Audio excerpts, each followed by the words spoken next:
I love you, oh loves. Do you have thoughts? Do you wanna share them with me? I love you, oh loves. Oh, do you have thoughts? I'd like to share mine with you. Can we share like lovers do? Underneath the painted blue moon, oh loves, do you have thoughts? And do you want to share with me? Share with me too.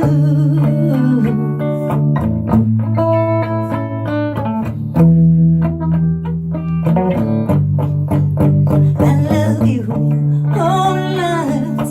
Do you have thoughts? And do you wanna share them with me? 'Cause I've got dreams to share with you. Come and let's share some fantasies. I love you, oh loves. Do you have thoughts? And do you wanna share them with me? I love you, oh loves. Do you have thoughts? I wanna share mine with you. Please share me with you too. I wanna be with you. I love you, oh loves.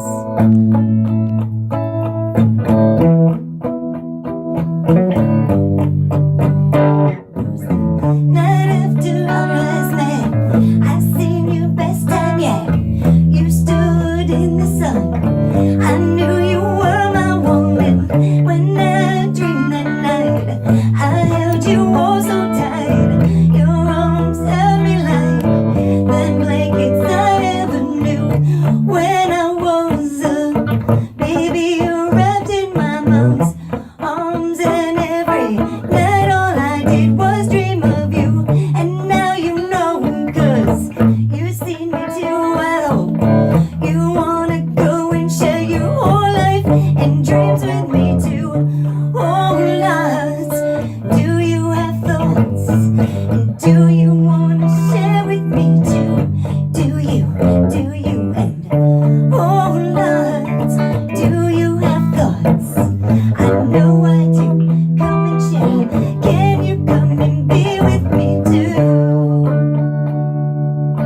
I wanna share them with you. Oh loves, ooh, share with me too.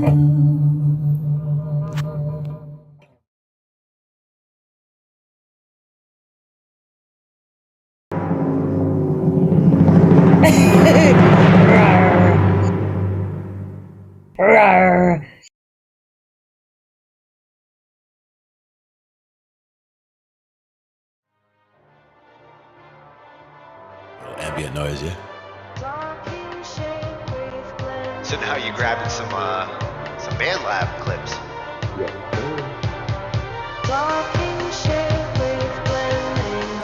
Now for me that would also be something where I would use like volume automation and like bring that from the bottom, like bring it in and then bring it back out kind of. And these are the kinds of sounds you can stretch.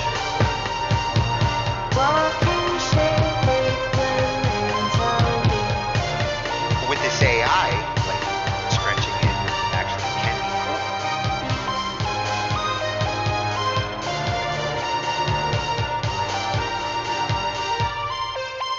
Oh, that was perfect for the interlude too. Ends it right in the right I spot. didn't even notice. 40.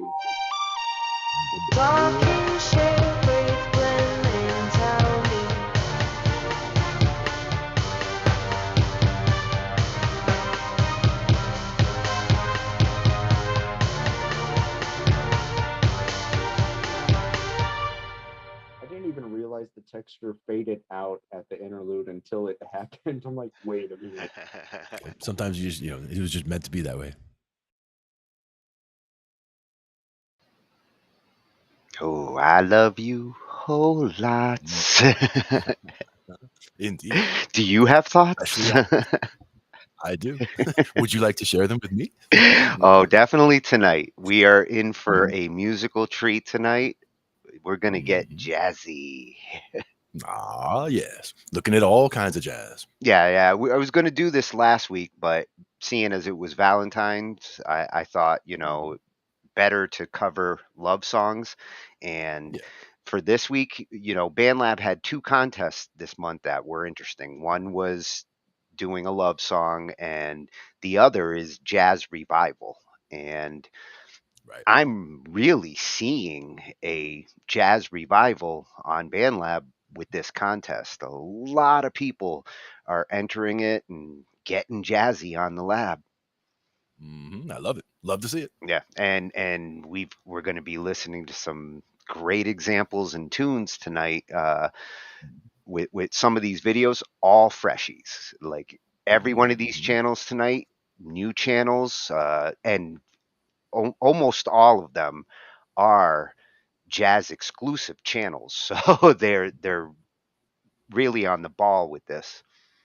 And jazz is such a big topic that I know we've got at least another, jazz night 2, jazz night 3. Like there will be more W- for sure w- w- because we have a lot to get into for theory and appreciation, all that stuff. We're So, gonna have to at least do one more because I mhm, wanted to try to squeeze jazz fusion in and like mhm. all the different genres, but there's so much out there that like I felt like Yeah, fusion probably deserves a whole night on its own because it jazz goes with everything. exactly. You can jazz up anything. Yeah. So let's see what we've got lined up.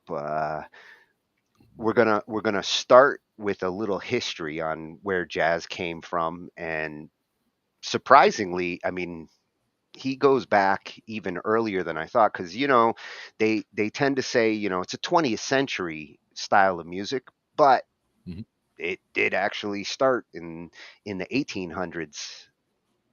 And, Got to look at the roots. Yep. yep, yep. And this one's coming from Joe Frazier. Mhm. Down goes Frasier. Yeah, at Zur-Mella over on YouTube. He makes video about art and music and a lot of history going on his channel. Very cool. Then we're going to look at a little bit of a debate between different jazz musicians and what their feelings are, as to what jazz is because Mhm. it's such a well-rounded genre that you're going to have different opinions as to what makes jazz jazz. Sure. And There are the textbook definitions, but then there's also everything that kind of feeds into the periphery of all that too. yeah, yeah, and these are coming from true jazz musicians. So Mhm. this is one of those jazz channels at I Rock Jazz Music TV. Nice. So we're rocking jazz with you tonight. hmm And then Jazz Mental. Cool name, Jazz Mental. Yeah. Like, And this one was kind of important for me. Like I've always associated blues and jazz. They really complement each other. And mhm. he's going to go into like the differences between jazz and blues and the things that are similar and why they kind of mesh so well. One of the things with when I got started with my guitar and my bass stuff, I basically started in with blues. That's where I dove in. Like I had a blues channel on my TV, so I would just throw that on and just listen to whatever came up and follow along. And partially because the blues has such a simple structure compared to jazz. Like jazz is usually very complex and there's a lot of stuff to it, a lot of nuance. Blues a lot of times is just here's the structure and just go and put the emotion into it. So there's there is blues jazz, jazz blues. You can kind of get that mix, that cross between them. But for me, blues was always about simple structure and very emotional content. And jazz also has tons of emotional content, but it's usually much more complex. Is the way I look at it. Yeah, and one thing he's going to kind of point out is that like you'll hear a lot of blues in jazz, but you don't necessarily hear a lot of jazz in blues. Jazz. So that's at Jazz Mental over on YouTube. Nice.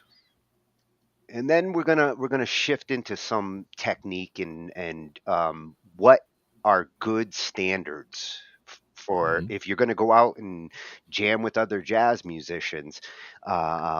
Learn jazz standards is the Yep. channel, which again, like Mhm. this is a jazz channel, and Oh yeah. he's going to talk about 10 must know jazz standards for jam sessions.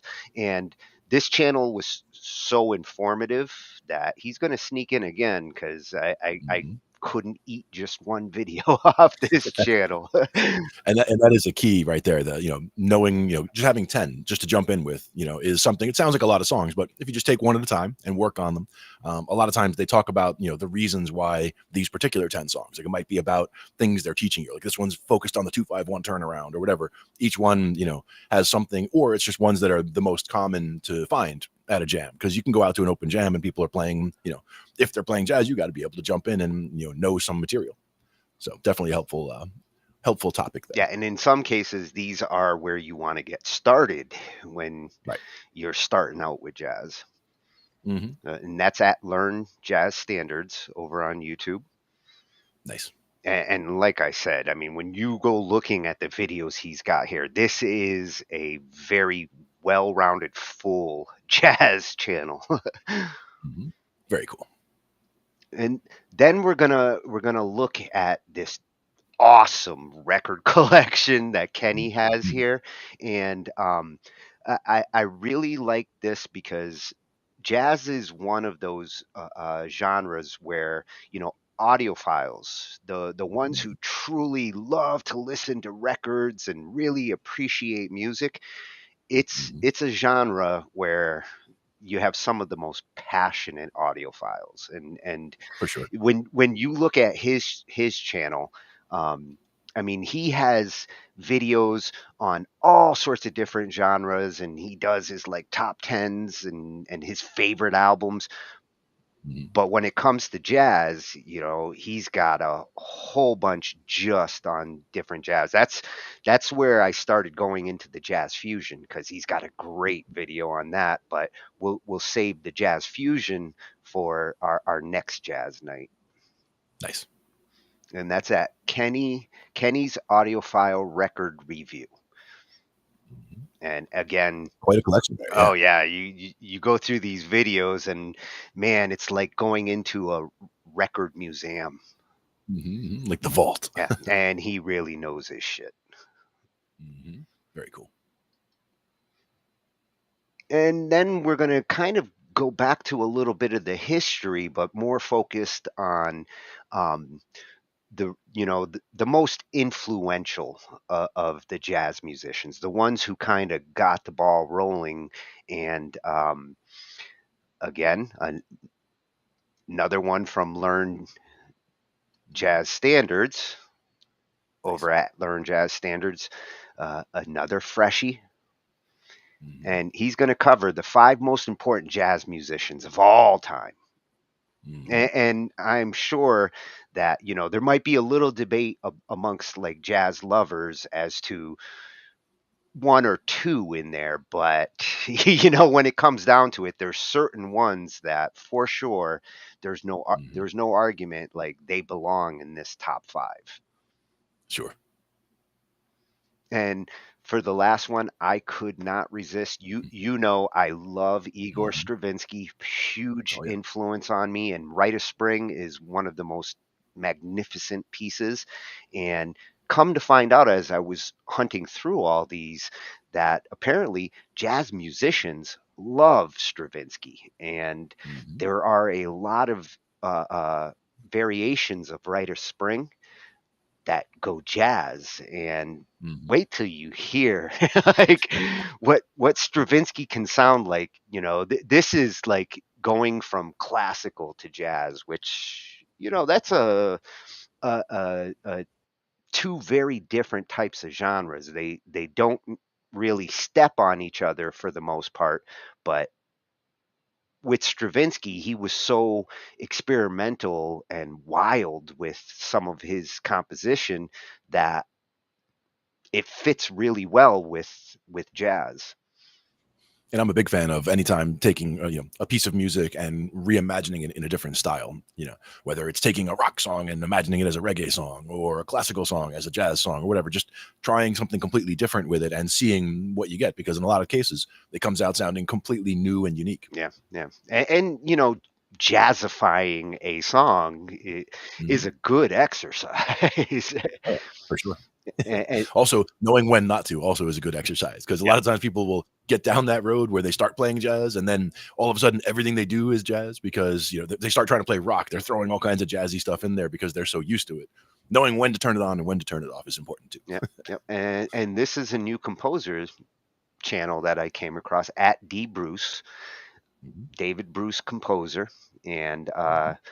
he's going to finish us off with why jazz musicians love Stravinsky. Nice.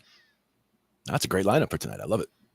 A lot of new channels, new topic. We haven't really covered a lot of jazz in the past, so very cool. Yeah, well, I'm glad that they did this contest. It Mhm. really has brought out the jazz love on BandLab, which you know I wasn't seeing a lot of that over the last 4 years.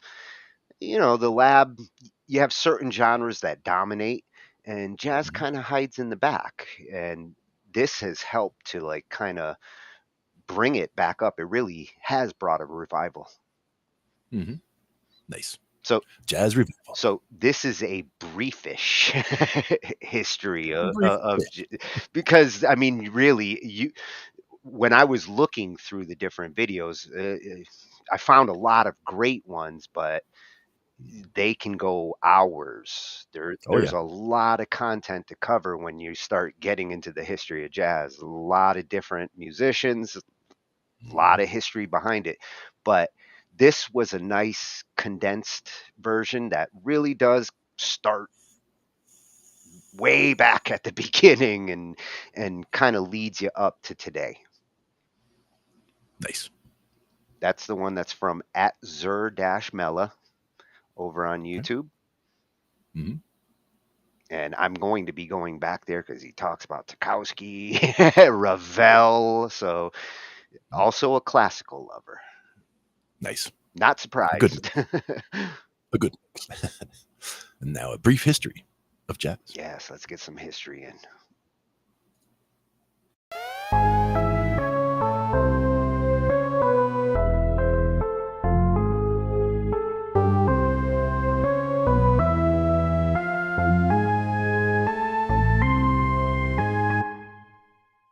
Hello, Joseph here. I'm a musician, I'm a composer, and I love talking about music right here on this channel for your eyeballs to consume. So today, I'll be talking about the history of jazz, all the way from its conception in West Africa and the Americas, through the 19th and 20th centuries, through blues, ragtime, bebop, the avant-garde, and on into the modern day. And I'll try, as best I can, to condense this complex, rich genre into a teeny little knowledge chunk for you to drop into your gaping maw. This won't be a massively theory-heavy video, so if you don't know anything about music theory or jazz theory or basically any other theory, that's fine, because I don't either. And anything that needs to will be explained in semi-layman terms. Also, click the like button, leave a comment, I love a chat. Let's go. What would come to be jazz originated in the spiritual and traditional music of West Africa. These musical traditions were, and continue to be, extremely diverse, what with Africa being fucking massive. However, there are some commonalities between regional styles. The players of West African music placed a heavy emphasis on rhythm, as opposed to melody or harmony, and very often would involve many different rhythms layered on top of each other in polyrhythms. Music theory moment. Polyrhythms are when multiple pulse patterns of different meter, essentially the way beats are divided up in a piece, are played simultaneously to create a brilliant complex mass of rhythm.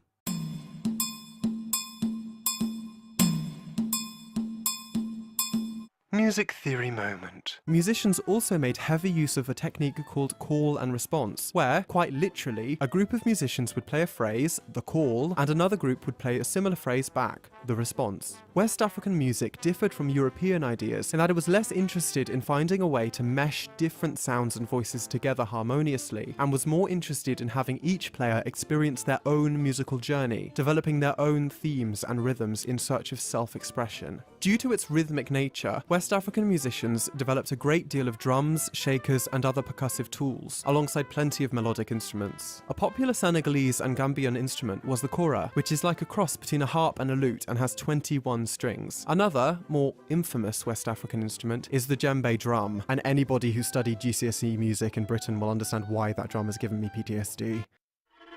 Musicians of this time would teach their students through listening and showing, rather than through more European written means. Drummers or other instrumentalists, depending on the culture, may have had an apprentice that they passed down their knowledge to, or they might have taught their children, in a system now known as the oral tradition. This method makes it such that it can be very hard to capture traditional African drumming in standard Western notation, as any tiny nuances in rhythm would get lost in the rigid, standardized staff. Unfortunately, this also means that a lot of the musical heritage from countries like the Gambia, Senegal, Mali, and many others have been lost or eradicated over time, due to the destructive nature of European colonialism that would soon come to scourge the region. The Atlantic slave trade absolutely decimated communities in West Africa, and European colonialism would bring genocide and ruin to people across the rest of the continent. Millions of people were taken from their homes and sent halfway across the world to a place they knew nothing of. Many more millions were dominated or enslaved in the lands they once called home. The horror of colonialism from countries like Portugal, Belgium, Spain, and my own home country of the UK would leave a wound on the world, and it was from this wound that a deep cultural mourning sprung, a mourning that would seep into every facet of music in the Americas from then on.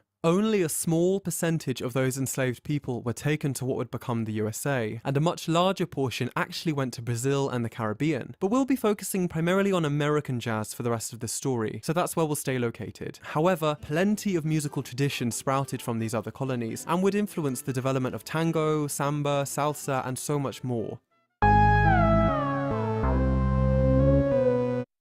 Jump forward in time. The Atlantic slave trade has been going on for over 4 centuries, and during their hundreds of years of enslavement, the descendants of those taken from West Africa would develop their own musical tradition. These included countless songs, dances, and stories. After the Emancipation Proclamation of 1862, where slavery was universally abolished throughout the United States, except for those in prison, it's a pipeline, slavery still exists, now freed musicians would go on to develop the blues style of music. With its roots in the slave songs of the previous few hundred years, blues music was often simple in structure and composition, more focused on conveying emotion and a story with meaning. Blues artists in their lyrics would often meditate on the reality of living black in America, the harsh nature of racism, inequality, and destitution brought on by white supremacy were all heavy themes in blues, and when coupled with a slow groove of instrumentals, the music would create a real feeling of melancholy.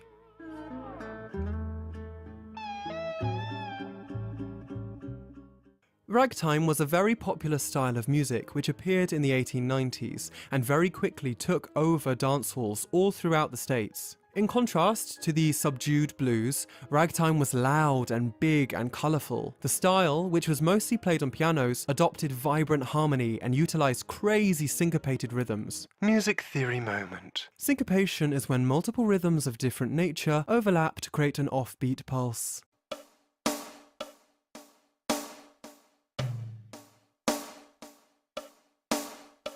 Music theory moment. Patrons loved the genre, as its good time feeling and showy nature allowed virtuosic black pianists to wow the crowd with their amazing piano skills, while also getting people up and dancing. Obviously, not everything black Americans produce is directly inspired by slavery, but I do believe that ragtime specifically signified an emotional reaction to the melancholy of the blues period, deciding to revel in the now and accept joy in this new black American identity, rather than succumb to the harsh truths of what it really was like to live black during the turn of the 20th century.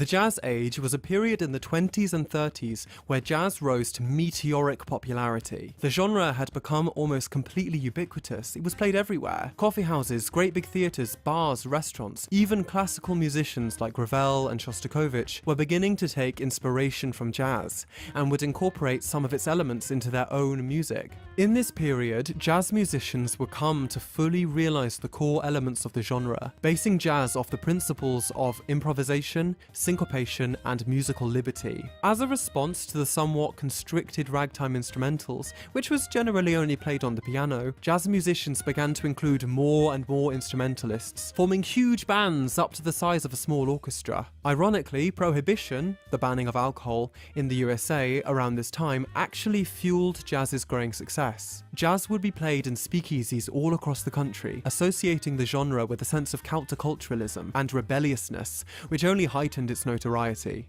The early 20th century was a period of fast growth for music. America was coming into total cultural dominance in the West, and audiences were looking to be stretched by newer and newer sounds. Jazz provided this stretch, and audiences ate it up.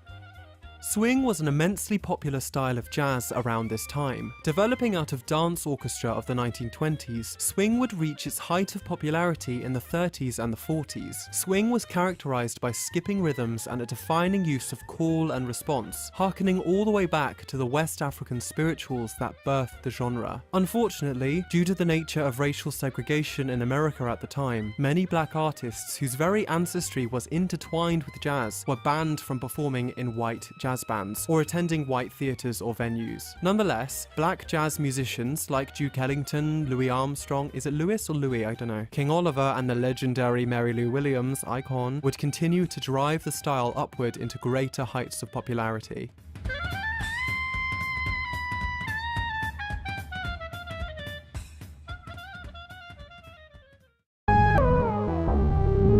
Post-war jazz arose in the 1940s as a response to the decadent popularity of swing. Jazz actually began to take a turn for the hipster. Gone were the days of popular, simple dancing jazz. No, musicians were bored of that stuff. In their opinion, earlier jazz was forced to sacrifice its potential as art for mass appeal, but no more. Musicians had a desire. They wanted to listen to jazz, not just dance to it, but properly listen. Musicians wanted to reform the genre into a mature style that not only is fun to listen to, but also captures deep musical meaning. And from this desire, bebop was born.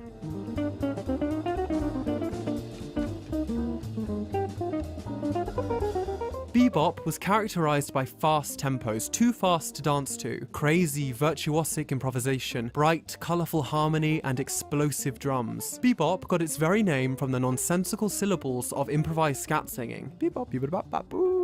And through bebop, improvisational techniques of the earlier jazz age developed into immensely complicated patterns of bass lines, melodies, and accompaniment. Improvisation was utterly baked into the fabric of bebop. Very often, musicians would take a short melody or theme from the earlier jazz age or from Broadway, and from that short theme, they would grow new and exciting material through free improvisation. Maybe as an homage to the jazz age that came prior, or maybe as a fuck you, look how I can steal your work and still produce something a billion times more creative. Who knows? It was probably the fuck you, I know how people are.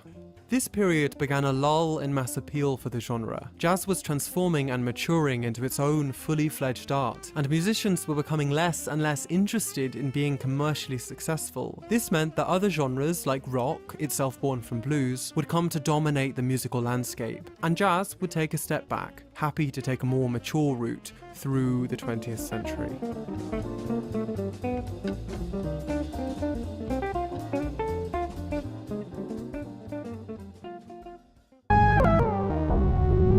Jazz, throughout the mid to late 20th century, continued to transform. Free and avant-garde jazz appeared, and experimentalism came into vogue. Musicians like John Coltrane, Miles Davis, and Herbie Hancock all added their own distinctive flavors to the mix, developing new, never-before-seen musical structures and techniques in jazz that are used all across music today. Art Ensemble of Chicago, an experimental jazz group, arose in the late 60s, very often ignoring melody and harmony altogether, and instead using non-standard instruments like bicycle bells and rubber ducks. Also, after this pandemic thing is kind of turned down, you seriously need to go see Art Ensemble of Chicago in theater, in a show. I went to go see them in the Barbican, and it was probably the best music show I have ever been to in my entire life. Jazz artists today are constantly finding new and exciting ways to reanimate and advance the genre, combining jazz standards with rock, hip-hop, folk, even Western classical. Musicians like Ashley Henry, Maria Chiaro Aguirre, Joel Ross, and so many others are all contributing to the genre in their own unique and genius ways, in far too many directions for me to adequately talk about all of them in this video. Also, some of the music videos are a trip.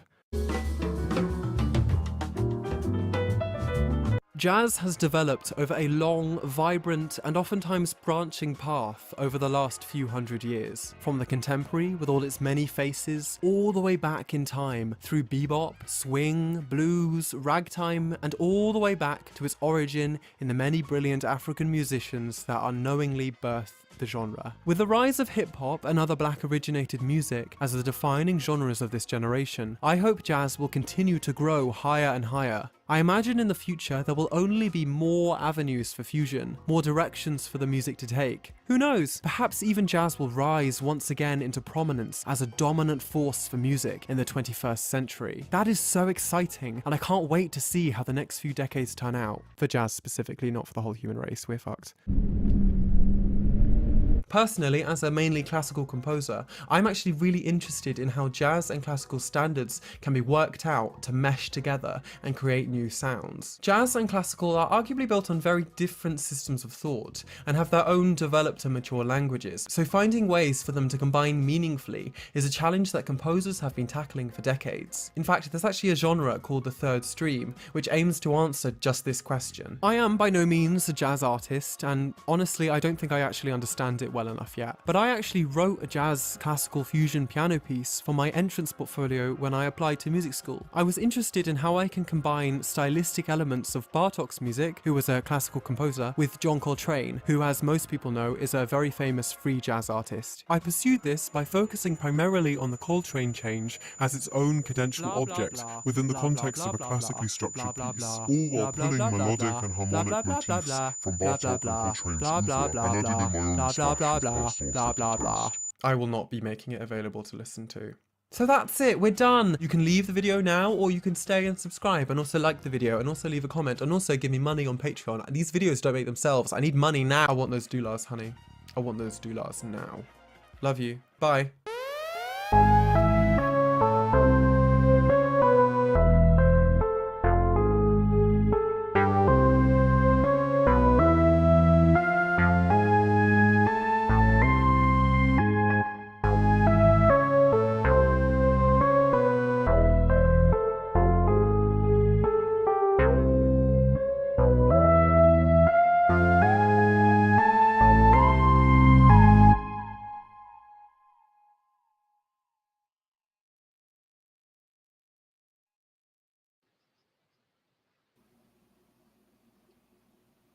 Oh, and we did stay and subscribe at Zur-Mellow Indeed. on YouTube. Good stuff. Music theory moment. Blah blah blah blah blah blah blah blah. Well, I like how he kept it simple. I mean, it's impossible not to mention a little theory to describe, Right. like where it's coming from. There is a Mhm. rhythmic element to it that's real important to recognize, and the counter, the way that, like, what did he say? He had a word for it. The counter melody, the approach of, like, one instrument plays, the other one responds. Call and response. Yeah, yeah. Yeah, call and response. That's definitely Mhm. something I hear strongly in jazz. Like, the instruments Oh yeah. talk to each other. Sure. And even, it's not just jazz either. Of course, you hear that in, you can hear it in rock, you can hear it in blues, you can hear it all over the place, where whether it's a vocal thing or an instrument thing, or, people trading twos, like you could have somebody on guitar doing doo doo doo doo, and somebody else will answer that. So they go back and forth like that as well. it does make music more of a conversation when it's done that way. Yeah, well, it's a very strong element in Hmm. jazz, more so than most other genres. You kind of hear the instruments like blend together, and once in a while you'll get that little solo moment where they throw the lead around. But with jazz, it's almost a constant. Yeah, baked in. And interesting to see how it evolved through the 20s, the roaring 20s, and that like whole band sound really was kicking in, and then the shift into bebop in the 30s, and going into the kind of jazz that we know nowadays, the modern jazz. Hmm. Yep. Lots of options. I mean, jazz is a huge category, so you could easily spend weeks and just get lost in there, finding all kinds of new stuff. Well, I like some of the modern ones he mentioned. Mhm. It is good to see like these modern pioneers kind of taking it into the 21st century. And I do think that there's going to be a big revival. Like, Sure. it's not just Band Lab that's reviving it. I think as we see, certain genres starting to get a little stale, like hip hop, they've kind of tried everything at this point, and Hmm. going back to certain things like jazz and funk have helped to breathe new life into it. Hmm. And in those particular choices, jazz and funk, that's a good option. Funk being a lot of times it could just be funk in E. The whole song is just in E, so it's nothing complicated at all. And then you got the other side, jazz, where we're changing every half a measure and putting in all kinds of weird stuff. But kind of two different sides, but you get a lot of stuff in there. I also love the mention of ragtime, for example, Yeah, as one of those. Like the Maple Leaf Rag was always one of my favorites. same here. Um, the syncopation is just amazing in that style for sure. Yeah, when it comes to piano, that's the one that I really want to get good at. Yep, and that's a great one to get your chops going because It, if you can do that, you can do almost everything else. it's a hard one. If I can do that, everything else gets easy. Yeah. And a lot of times it's just a matter of breaking the hands down. Like, okay, here's what the left hand is doing, and you get that going, get that around a few times, and then, okay, this is what the right hand's doing. And then you try to put them together, even if you have to bring it down to a quarter of the speed that you would normally do it, just to get the mechanics of everything locked together timing wise. And then you can start speeding back up. Yeah, even if I have to break my hands doing it. Yeah. Yeah. Gotta do what you gotta do. And another genre that actually you see a lot of jazz elements, progressive metal. Progressive metal, Sure. like since the 90s, as it's gotten more and more progressive and more experimental, you, Hmm. you hear a lot of the jazz elements finding their way into that. Oh yeah, absolutely. And again, with the speed at which they play, they can't just play the same two notes all day. So they need to figure out what to play, and that's where jazz becomes a really enticing target because it does sound very cool. And you throw it in with the effects that you have in metal and the speed at which you are playing metal, and you throw some jazz in there. Now you're really expert I, because now you can do that too. I would bet you that it's the drummers that are the ones kind of bringing the jazz into metal like that, because jazz drums are some of the most complex, the most advanced drumming that you can do. And a lot of the like progressive metal drummers are trying to like break new grounds. And chances are a lot of them probably started as jazz drummers and got into a metal band. Sure. I mean, that's one of those things that, if you were, in high school, you're going to probably find, classes where you could get into a jazz band in school, whereas there might not be a metal band, in school. I mean, you're going to make a metal band with your friends, but, Yeah. as far as school activity, jazz is one of those things that you can find, at that stage. Oh, And a lot of people don't appreciate it fully when they start getting into it, but it grows on you, especially as you get older for some reason.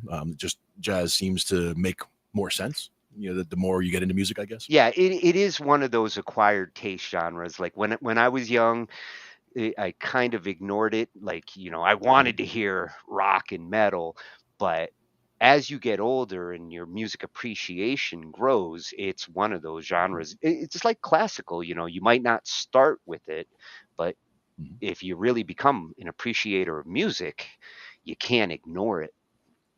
Yeah, and for me, classical was always about piano. We were a very piano-heavy household, so when I was a baby, there was always piano music playing in the house because my dad was always playing the piano. And it was just when I hear those songs, they're such a strong reminder. Like, oh, I know that song from so well because I've heard it a million times. When I was a little baby, Yeah. Yeah. and learned piano after that. And classical is something that I went into, but I never really sought it out to listen to that much. I have maybe 2 or 3 different CDs of classical, but most of my collection is rock and blues and all that kind of stuff. Actually, my CD collection was surprisingly mainly classical. Like if I was going to Mhm, actually buy CDs, I went mhm. nuts on the classical at the CBS record club. I kept getting 12 Oh, free, and I oh man. covered everything I could in classical. Mhm.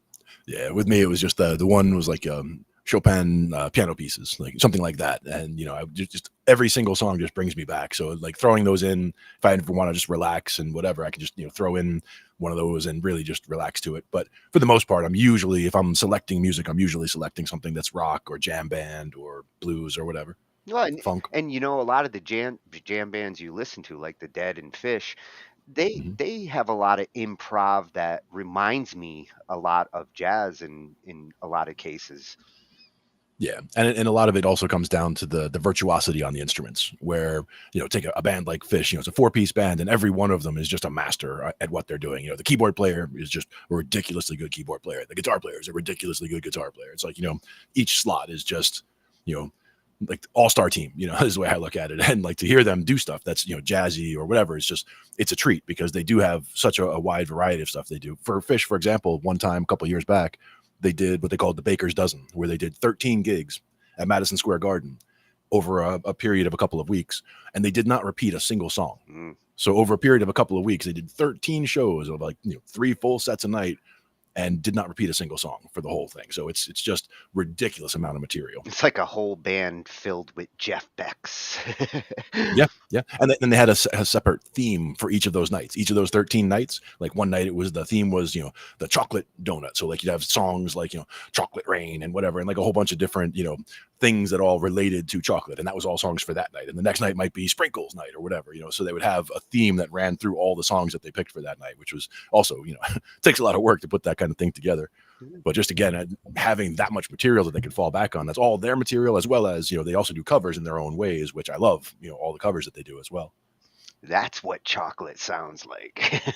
Yep, So, exactly. so that was at Zur-Mella over on YouTube. Mhm. Awesome, nice condensed history of jazz there. I really loved seeing like him start at the very beginning of the influence, and Yep. knowing how it grew from those roots into what we saw in the 20th century. And again, there's so many that you could deep dive on any of the artists or any of the periods and spend hours just in that one spot. So good to get an overall view, and then you can always go back and drill it down onto any of those individual Oh, points. I plan on Oh yeah. it. So now we're gonna see some jazz musicians give their opinions on what they think jazz is. This one comes from at I Rock Jazz Music TV, full blown jazz channel. Like you want to soak up Nice. your jazz, this is one of the channels to go to. Hmm. At I Rock Jazz Music TV, and this is the great jazz debate. What is jazz? Coming from, the source. Hmm. And let's see what kind of definitions we get.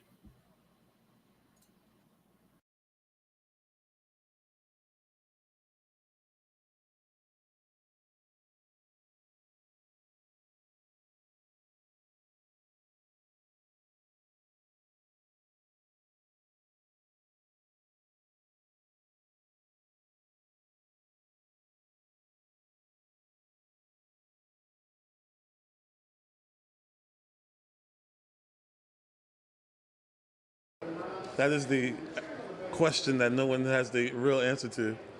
I guess it's a jazz could be a state of mind. It could be, you know, a musical adjective, or some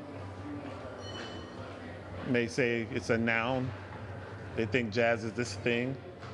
Uh, I don't know. I think I think jazz is kind of like hip hop. I think jazz is a state of mind. It's freedom, you know, it's freedom of music. I don't think necessarily you can define it by saying it's totally improvisational, because then you have like, okay, what happens when you have a jazz singer and you just play the song and there's no solos, and you're just strictly playing the song and the jazz singer is just singing the lyrics. Then if you just have that, is it not jazz because there's not a solo? You know, and because you're just playing the changes, there's not really much embellishment. You know, if you embellish the changes a little bit, is it jazz? Because you can embellish the changes on the R&B tune a little bit. So is it now not R&B? Is it jazz? You know, there's so many different things, ways to look at it. Jazz is life. It's every day. It's everything that you do, everything that you wish to do, everything you dream, everything that you are, everything that you inspire to be, the people that you meet. All of that is in jazz, because that's what influences you, and that's what influences the music. So jazz is never one thing, it's everything. If I had to describe to someone what is jazz, I would probably do it in the words that the great John Lewis once told me in a conversation I had with him. He said, first of all, jazz have to always have the suggestion of swing in it, the swing rhythm. It doesn't have to exactly be swing all the time, but it have to have the suggestion of swing. Number two, it has to have the element of syncopation in it, the element of surprise. And thirdly, it has to always possess the element of the blues. What is jazz? I mean, we say it's America's gift and the art form, but jazz you find jazz in all music. It's just improvisation, it's creativity, it's expression, those things. That's very important because it's not regimented. You have the freedom to create what comes through you. And there are not many opportunities that we get that we can just express what we feel. Jazz is not at all unlike America itself, where you have different communities, you have many different people, and they all come together to make it what it is and to give it that unique flavor.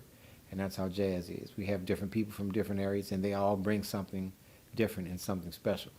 And to me, the greatest jazz occurs when you have individuals who are very different and not at all similar, like, for example, Dizzy Gillespie and Charlie Parker and Thelonious Monk and Max Roach, and Charles Mingus, completely different egos, attitudes, and they come together, they find the common ground, and it's happening. I will define jazz as the language of the spirit. The closest thing to the heart, jazz. Something that comes from inside you, but don't have any language, words, but connect all of us together in the world. Well, I don't call it anything, I just call it music. And so if I'm listening to Miles Davis, I'm listening to Miles Davis's music. It doesn't need another name other than that's Miles Davis's music. And it comes right from Miles Davis. It's his concept. He's put the band together. You know what I'm saying? And so, you know, that's why I have a problem with definition, you know, because it mixes people up. It just mixes them up so much. So I don't know how to answer that. If I'd have to call it anything, I'd call it the blues, because that's the essence of this music, is the blues. It's got gospel. You hear the blues in gospel, you hear the blues in everything. So that's the grandfather of all of this music. You know, there's so many people that I meet, they're like, oh, well, I'm not really into jazz because I don't really understand it. Or, you know, I was on a flight once, and it was a flight. I think it was either a flight to LA or to Sydney. I was going to Sydney, but we were flying to LA first. And I said that, she was like, so what do you do? I'm like, well, because you look different. What do you do? I was like, she's like, you look like a musician. I was like, yeah, I play music. So what do you play? I play, a bunch of different styles, jazz and etc. So jazz, and she stopped on jazz, and she's like, so, I don't really understand jazz. I said, what's not to understand? She said, I don't know. I went to this show once, and these guys were there, and they were playing, and they played a song, kind of, and then they went on to do this thing, and then they didn't say anything. We didn't know what was going on, and then they walked off the stage. I was like, well, that's not what jazz is. I was like, tell me your favorite song. I was like, sing me your favorite song. She started singing it to me. I was like, okay. Now, just change it a little bit. Change the rhythm of it. Change a couple of the notes of the melody. Just embellish the song. And she started doing that, and I would go back and forth with her on it. And she was like, she started smiling, and I was like, that's what jazz is. Jazz is when you take the music and make it yours, and then give it to someone. That's all jazz is.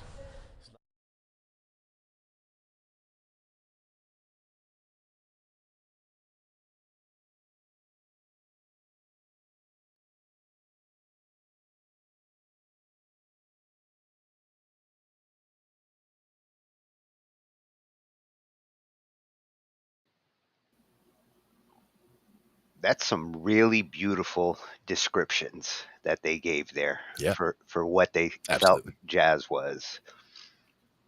And not just, not just the dictionary says jazz is blah, blah, blah, but it was, what does jazz mean to you?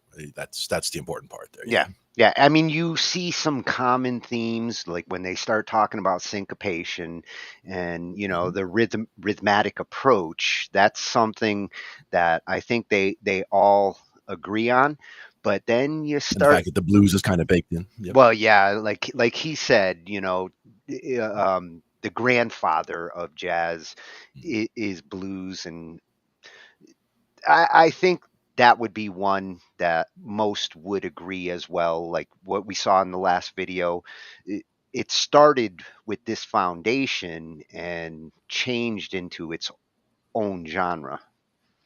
Yep. And exploded. Definitely in the 20s, it came out with a boom.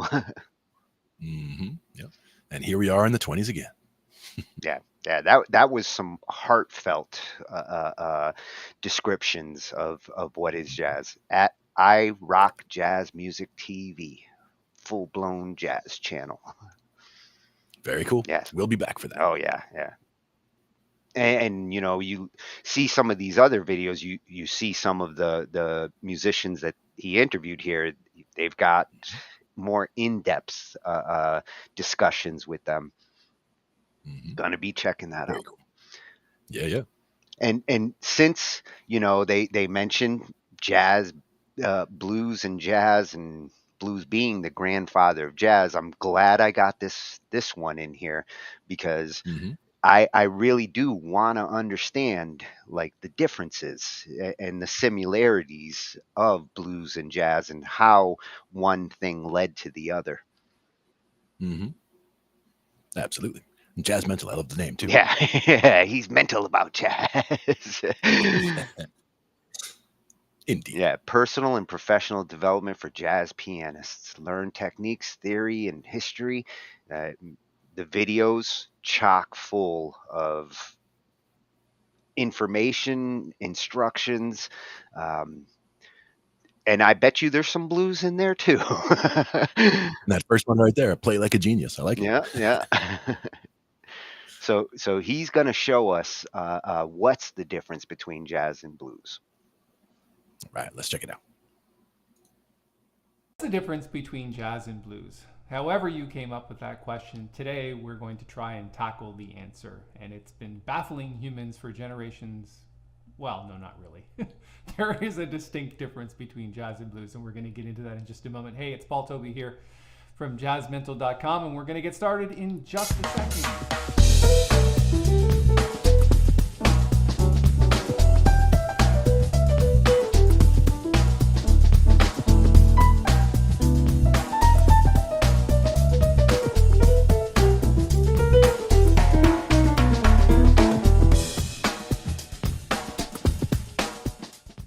Okay, so let's dive into the difference between jazz and blues. And right off the bat, I'd like to make this statement.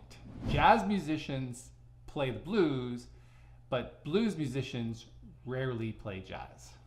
I think that's because there is probably a more learned perspective amongst the jazz musicians, and they add more chords and more melodic things going on, and it's just a more if you will, learned style of music. And so that's just the first thing I wanted to throw out there. So, and the reasons for that are the following. First of all, blues is, when you play the blues, it's a simple 12-bar progression of chords. Jazz, it's 12 bars, but it's a much more complicated version, and I'm going to show you the difference between the two. And the jazz musicians tend to reharmonize a lot of the original blues progressions.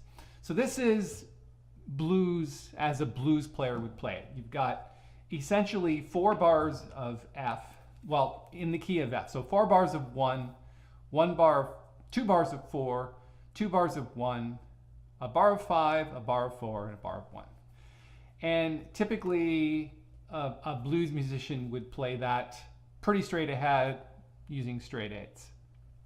And then down here, and I'll just show this to you before we talk about the rhythm, the jazz musician, it's 12 bars, but it's much more filled out with chords. So there's more chords to get through, some reharmonization going on. So that, you can see immediately, that's kind of the main difference. So then stylistically, blues musicians would play this with straight 8s, and it would sound something like this.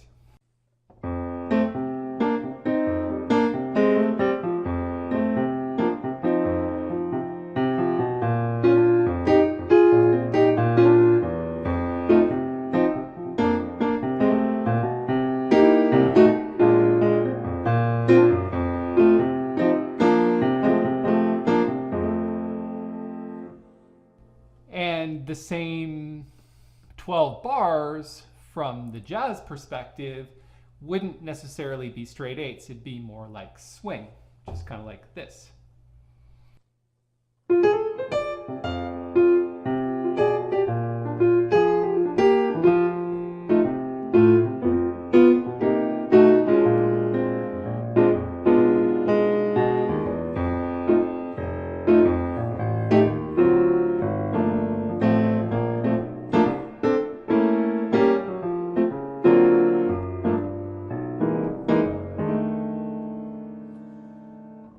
So yeah, also blues, but obviously more notes, more swing, more chords.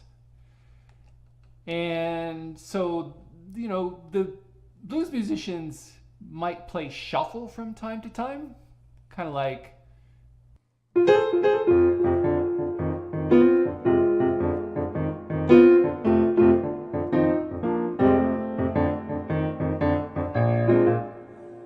So yeah, shuffle, but a swing player, again, swing is a very distinctive thing with the walking bass line.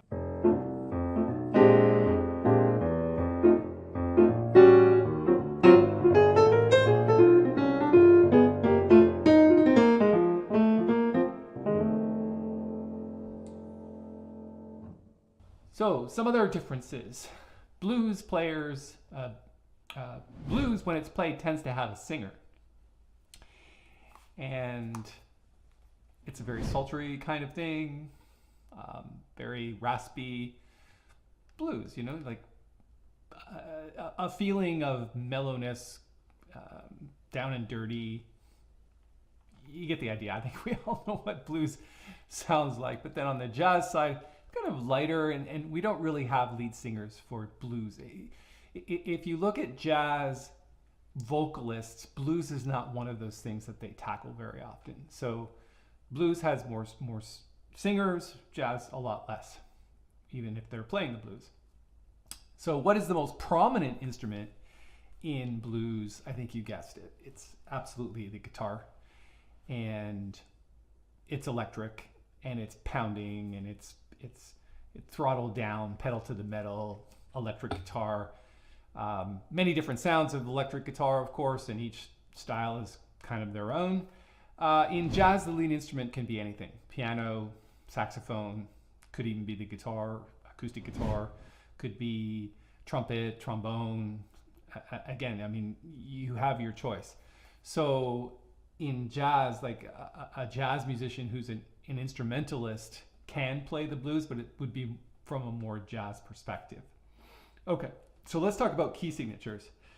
And this is an interesting one because if you go to a blues jam session and you go to a jazz jam session and you call a blues, the key signatures that those instruments are going to, that those musicians are going to play them in is very different. For example, a blues jam session tends to be more guitar-based keys, like sharp keys, like A, D, E, even C, which isn't really a sharp key, but it's kind of somewhere in the middle. Whereas jazz musicians prefer more flat keys because it works for all of the instruments, because each instrument, of course, has its own tonal center, like the E-flat alto saxophone or the B-flat tenor saxophone or the B-flat trumpet. So there's this tonal center that tends to be more flat keys in jazz, like F, B-flat, E-flat, and sometimes C, which is, like I said, somewhere in the middle. So for example, a blues musician would be playing straight eights in the key of A.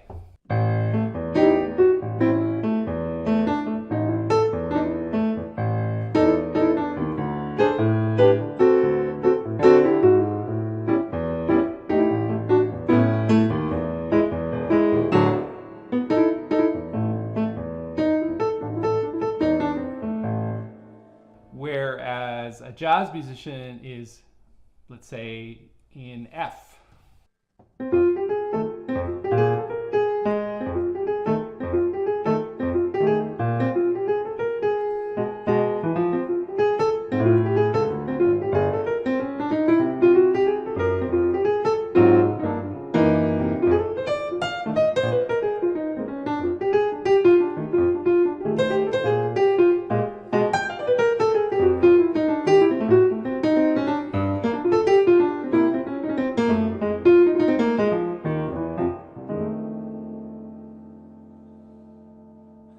So, okay, I think you kind of get the difference. At least that's what I'm trying to explain. So the main things are sharp keys for blues, flat keys for jazz. Straight eights for blues, more drum bass driving rhythms that are straight eights. Straight eights meaning there's no sort of backbeat, whereas jazz is like on the and of the beat, and that is the swing, where swing comes from.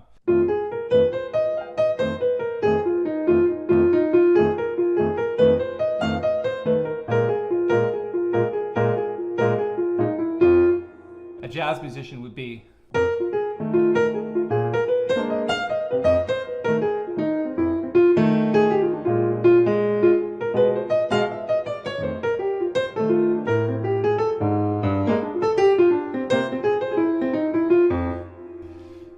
again, I think, you know, that's really the main difference, is that sort of swing feel versus straight eighth feel. And we talked about singers being more prominent in blues than in jazz. And we also talked about, obviously, the more chords there are in jazz than in blues. They're adding more chords, they're doing chromatic substitutions, tritone substitutions, they're just adding a lot more sort of dissonant tonality to the entire piece. Hey, I really hope you enjoyed this video. There's more videos just like this one over on jazzmental.com. If you haven't been there yet, on the homepage, there's a place where you can subscribe for notifications on lessons and workshops and masterclasses to come. So get on that list and you'll be notified. If you like this video, give it a thumbs up and subscribe to this new channel here on YouTube, as we're making continuous new videos just like this one. We hope you enjoy this one and everyone else to come soon. So my name is Paul Toby. Thanks for listening. Have a great day. No, we give it 2 thumbs up. Four thumbs up. Yes, I did like and I did subscribe. I'm so glad, like, these new channels gonna get a lot of mileage out of them. Oh yeah. And even just the those examples that he was giving were very concise.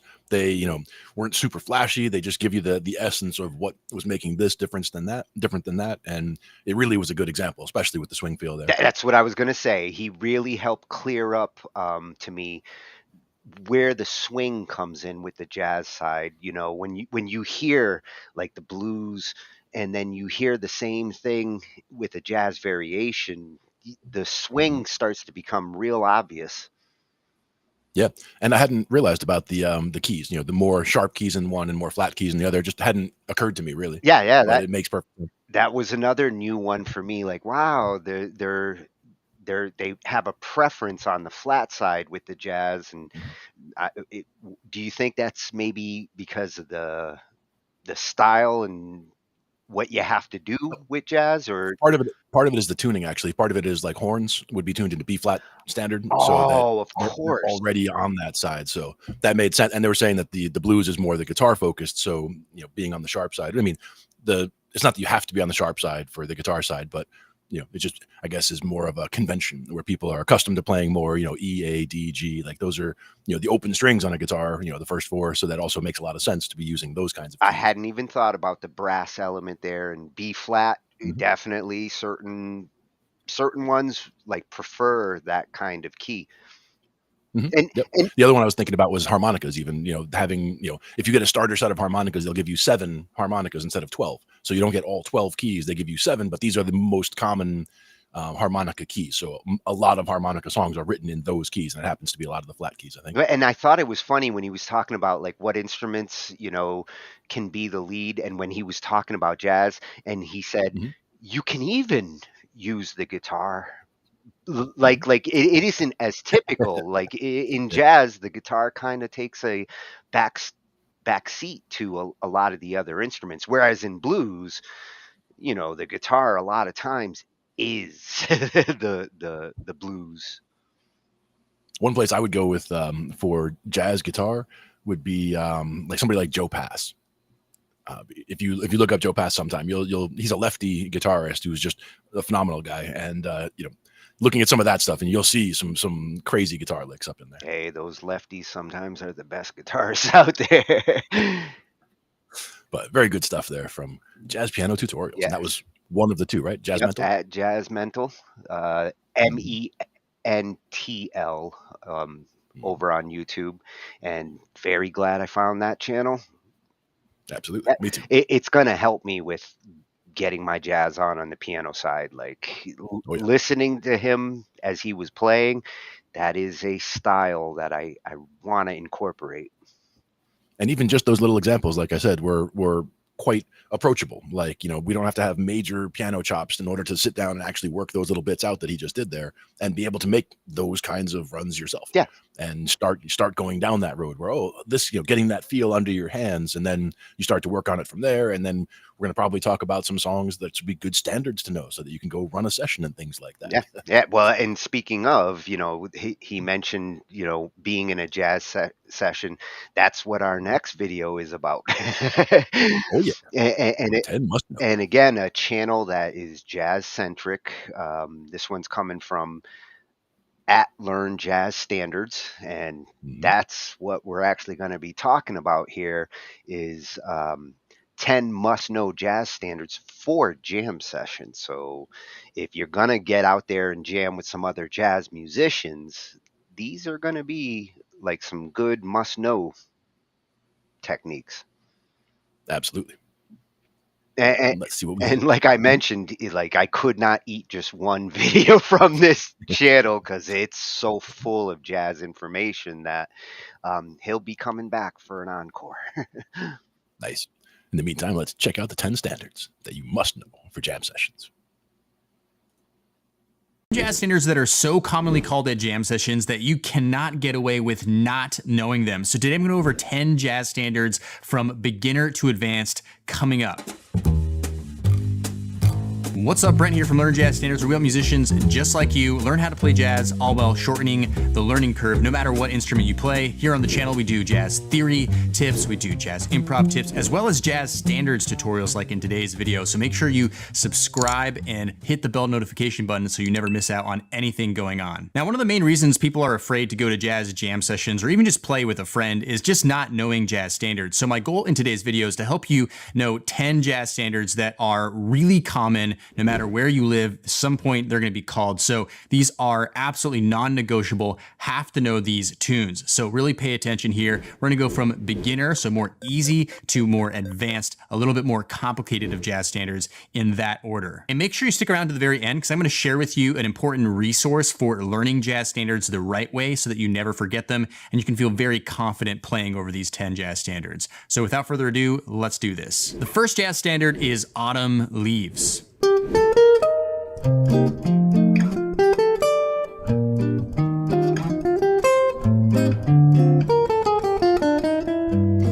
Autumn Leaves is one of the first jazz standards I suggest people look into because it deals with two very important things. One, the 2-5-1 chord progression. You have major 2-5-1 chord progressions, and you also have minor 2-5-1 chord progressions, as well as another important concept that comes up time and time again in jazz standards, which is relative keys. You have the relative major key, or the parent major in the case of Autumn Leaves, as well as the relative minor key. Now, this is important because this is going to come up all the time in jazz standards. So understanding what relative keys are is really important. I call this jazz standard a gateway jazz standard that can really pay dividends if you learn this, help you with all kinds of other ones in the future. The second jazz standard is called So What by Miles Davis.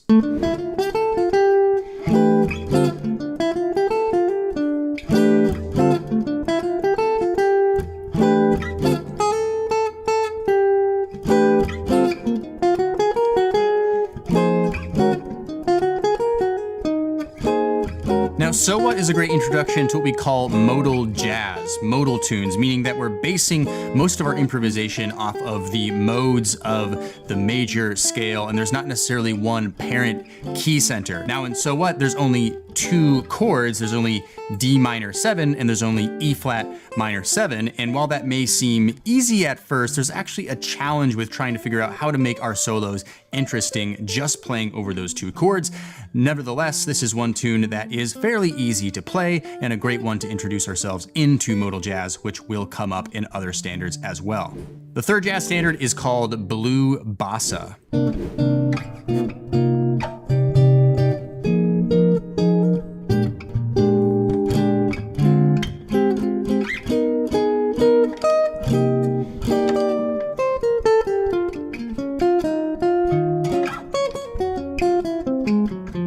Now, one common genre within jazz that we play is bossa nova, Brazilian music, of course, but this is going to come up all the time, and blue bossa is what I would call kind of the most basic baseline introduction to bossa nova, as well as some important harmonic concepts like the minor 2-5-1 and the movement to the 4 chord, which is all based out of the minor blues. Now, the other interesting thing about this tune is that during the quote-unquote bridge, it goes to a different key center altogether that's non-diatonic, D flat major, which is really interesting and kind of gives a little taste into how jazz doesn't always play within the parent key center diatonic realm. And while this tune isn't really called often in my circles, it is a really basic tune that everybody should have some basic understanding of. The fourth jazz standard is All of Me.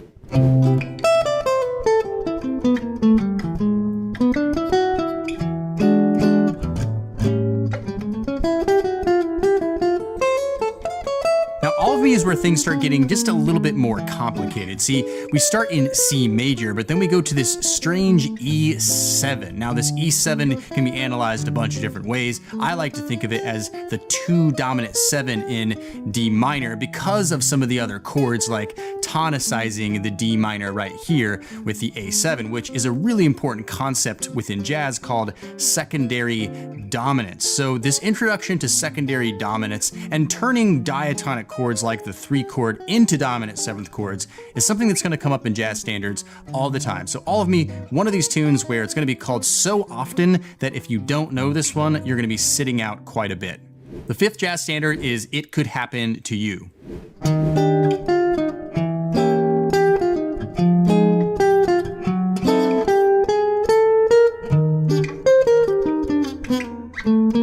Now, It Could Happen to You takes everything up to the next level in the secondary dominant realm. We start in E flat major, which is the parent key center, and then we have a diatonic chord like F minor 7. However, it's being tonicized by taking a minor 2-5-1 and targeting that F minor 7. So this happens quite a bit. For example, we have a 2-5 of 3 here in bar 4 that doesn't resolve, but that is something else that happens as well, is non-resolutions to key centers that are actually trying to be tonicized. So a lot of interesting things there, as well as some modal modulation, like borrowing from the 4 minor key instead of the major key. So It Could Happen to You is one that will come up a lot. It's also a really infectious and fun song to improvise over. The sixth jazz standard is Just Friends.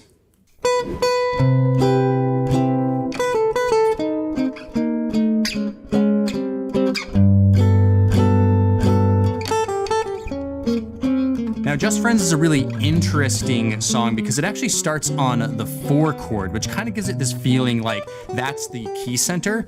But then we go into a C minor, as if we're borrowing from the parallel minor. It's a 2-5, C minor 7 to F7, but it actually resolves to the 1 chord in bar 5, G major 7 being the parent key center. Now, it's also a really interesting introduction to what we call chromatic 2-5s, or also we like to call them sidestep 2-5s. Basically, instead of just landing right on the 2 chord here, A minor 7, we're actually sidestepping it with a B flat minor 7 to E flat 7, and then landing on the A minor 7. So this is something that also happens quite a bit in jazz, taking Just Friends up a little bit of level on the advanced scale. The 7th jazz standard is Days of Wine and Roses.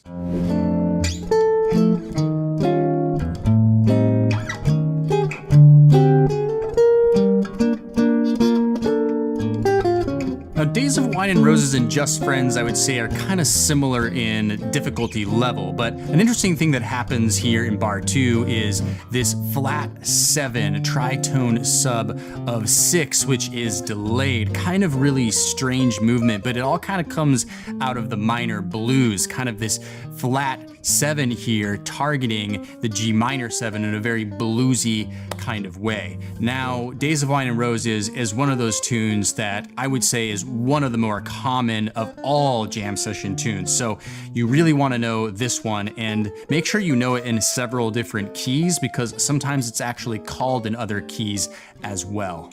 The 8th jazz standard is On Green Dolphin Street.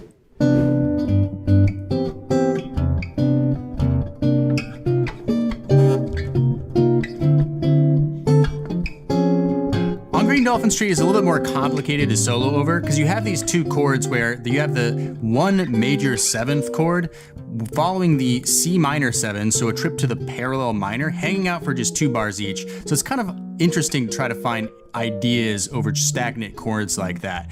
And then you have this interesting thing where you have a D7 and a D flat major 7 and a C major 7 as a turnaround. So that D flat major 7, which is the flat 2 major 7, is actually something that you will see come up in jazz standards as well. Sometimes it's actually even fun to end a tune on the flat 2 major 7, which is kind of a cool, interesting tip.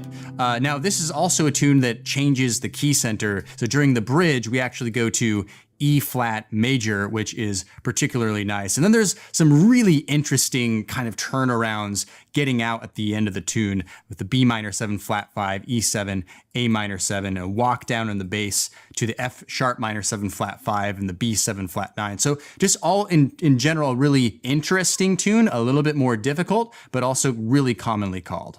The 9th jazz standard is All the Things You Are.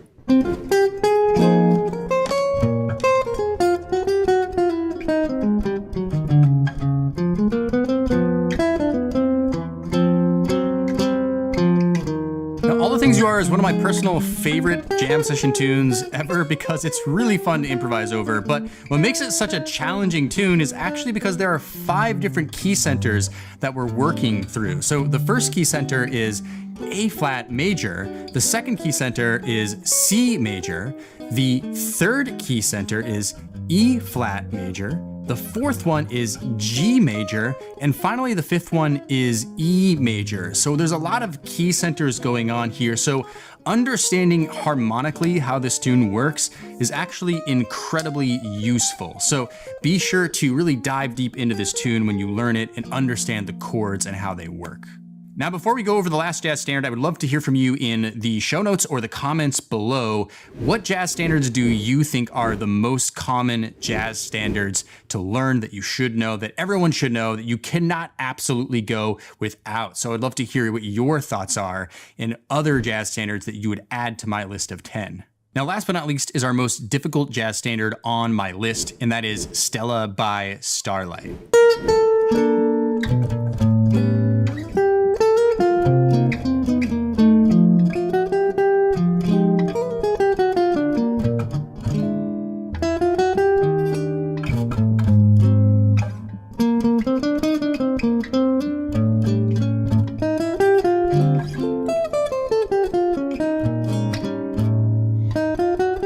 Now, the funny thing about Stella by Starlight is even though it is totally not a beginner jazz standard at all, I would actually highly recommend beginners do learn it strictly from the standpoint that it is such an important one that everybody calls and wants to play. So you have to know Stella by Starlight. Now, it is challenging, but even though it can be frustrating to learn if you're more on the beginner side, it is one of those tunes that if you get challenged, you will grow quite a bit from it. Now, there's so much I could say about Stella by Starlight, the chord changes, the functionality, all the different harmonic analysis of it, but we'll skip that because that would take an entire other episode video to really go through all that. So we'll skip it for now, but know that this is an important one to learn and to really dive deep into. But speaking of Stella by Starlight, I actually do have a video on that. So I'm gonna pop up on the screen right now, a full-on analysis of Stella by Starlight. So if you are interested in learning more about how that tune works, go ahead and click the video on the screen. Now, by the way, in order to learn these jazz standards well and effectively and not waste your time and end up forgetting them in the end, do check out my free Learn Jazz Standards the Smart Way guide. This guide is really helpful for getting a simple 5-step process for learning jazz standards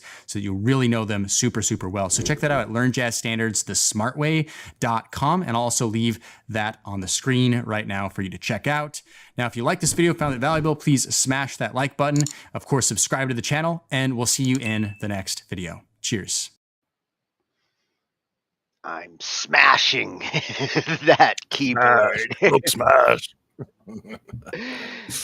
Excellent. Oh, I felt like I was looking at like Jake's little brother, Jake Z. Yeah, I got that too. Yeah. I didn't know Jake knew jazz. Very cool. Well, he took us from Now, Autumn also- Leaves to Stella by Starlight. Was that the last one? Oh yeah, that was the last one. Yep. And each one of those that he mentioned was like, oh yeah. And as we're talking or as we're watching the video, I found the pile of papers I have from my from my high school jazz improv class that has a stack, like a 2-inch thick stack of sheet music, including all of those standards and just tons more. Oh, we've I got just found, like, as he mentioned, I found at least 3 or 4 of the ones that he mentioned in that pile already, just glancing at the top few. we've got some homework to do, Glenn. No, there's homework for sure, but it's all laid out, so it shouldn't be it at least shouldn't be a difficult thing to find all the stuff. It's just a matter now of incorporating and learning and making it feel right when you're playing. And that I love his presentation. Like you were saying, the color coding. These are the kinds of things that makes it real easy to pick things up quick. I'm going to go through some of his videos on some of those and see how quick I can soak them in.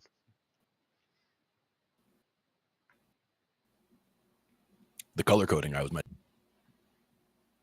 my connection got all messed up there for a second. There. It was either me or you. I don't know which. Oh, I thought it might have been mine. It might have been mine. All I know is I couldn't hear you, and looked like every time I tried talking, I would go over you. So, good stuff. Seems better now. This is an awesome find for our jazz night. This is an awesome new channel. I'm glad that we've got it added to our list at Learn Jazz Standards. We'll see how our jazz journey goes. One of them I remember, So What was one of the songs that he mentioned, and that's one that I remember my buddy Mike did with his band up at the mountain one year. They just threw a jazz standard in with their usual, they usually do rock stuff, so it was very unusual for them to throw in that one. But as they did, I was listening to it and I was like, I really like that. So I looked it up and I figured out how to play the bass part and all that. And so I have one in my hat already. So I Well, gotta add and more. you were right at the beginning when you said the 251. Oh, Like, it's big. Yeah. yeah. Big in jazz. And the Coltrane changes that he mentioned in another one was another one that's you'll see pop up a lot. And you'll Well, recognize the sound of it when it happens. chances are he's going to mention them because when we bring him back after this next video, he's going to be talking about like some of the influential uh, jazz players, and I'm sure Coltrane's in there. Sure. Absolutely. And I think next would be like jazz appreciation time, where we start talking about some albums. Well, yes, look at this album collection. Mm-hmm. There's definitely some jazz to talk about on that wall. Exactly. Probably mostly. Yeah, and this is coming from at Kenny's audiophile record reviews, and man, this guy, he knows what music is, and he's got the collection to prove it. Mm-hmm. There are tons of videos in here with different top tens and some of his favorite picks from that wall. And Mm-hmm.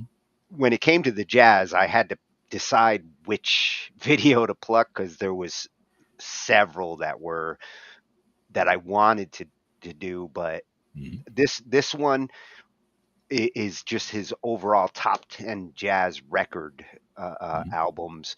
So I think this is a good one to get started. But when we do the next jazz night and we get into jazz fusion, Mm-hmm.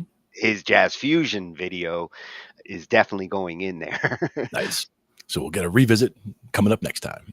Yeah, and he's a true audiophile, like Oh, yeah. audiophiliac.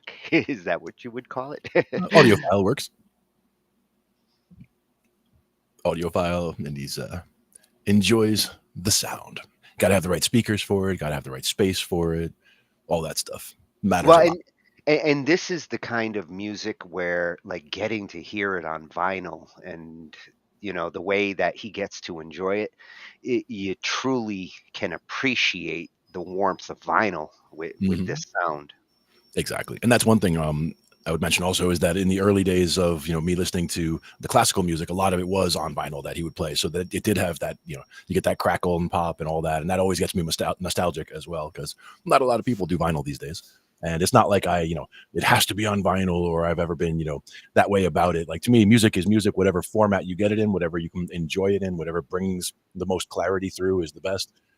And again, I don't have audiophile equipment here, so other than my studio monitor headphones that I wear, I really don't have anything, impressive to listen to things with. But I've always enjoyed, being able to hear as much of the music as possible. Yeah, isn't it funny that sometimes the audiophiles have better sound equipment than the musicians? Yeah, exactly. Because I mean, a lot of times it's people who wish they were musicians who would have spent, that time and energy on doing something instrumentally, but, went the appreciation route because they didn't learn an instrument, for example. But in other cases, it's people who are fantastic musicians who also go through the music collection. Yeah, those are the hardcore. But then again, a lot of you look at all that on the wall there, you see like that chunk right there, that could have been a new SG, like that chunk right there could have been a Les Paul, like that chunk right there could have been a new amp. Well, So it's and about where you spend your resources. considering the vinyl collectors nowadays and how much they've gone up in value, he Mhm. probably can fill his house with music equipment just from a little chunk on that wall. Yeah, but he would probably never sell any of that stuff on the wall. I mean, that's the thing. No. That's a sign of a mark of a true collector. Like it's all coming in and it gets into the collection. It's not a question of things going back out. Yeah, not Kenny. He's not getting rid of any of those. All right, so let's see what we have for top 10 jazz record albums. And do we look at this page yet? Yes, that's at Kenny's audiophile record reviews. Perfect. Top 10 jazz record albums, not in any specific order.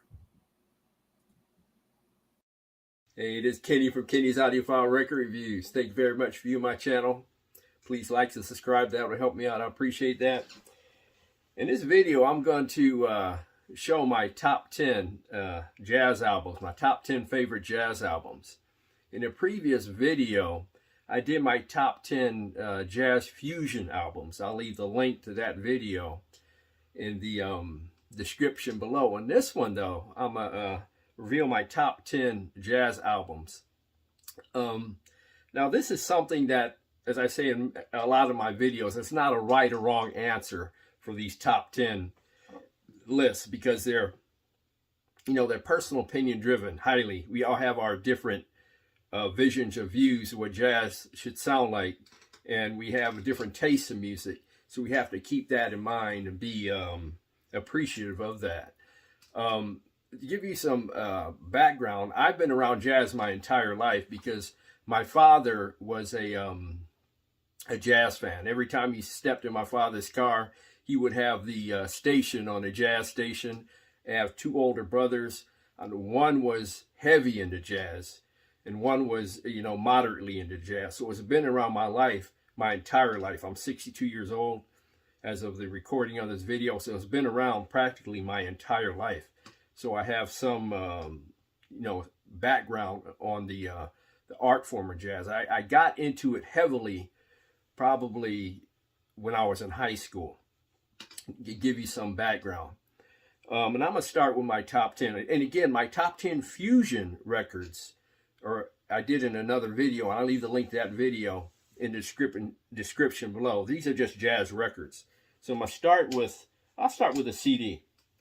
This free jazz CD by Don Cherry Symphony for improvisers.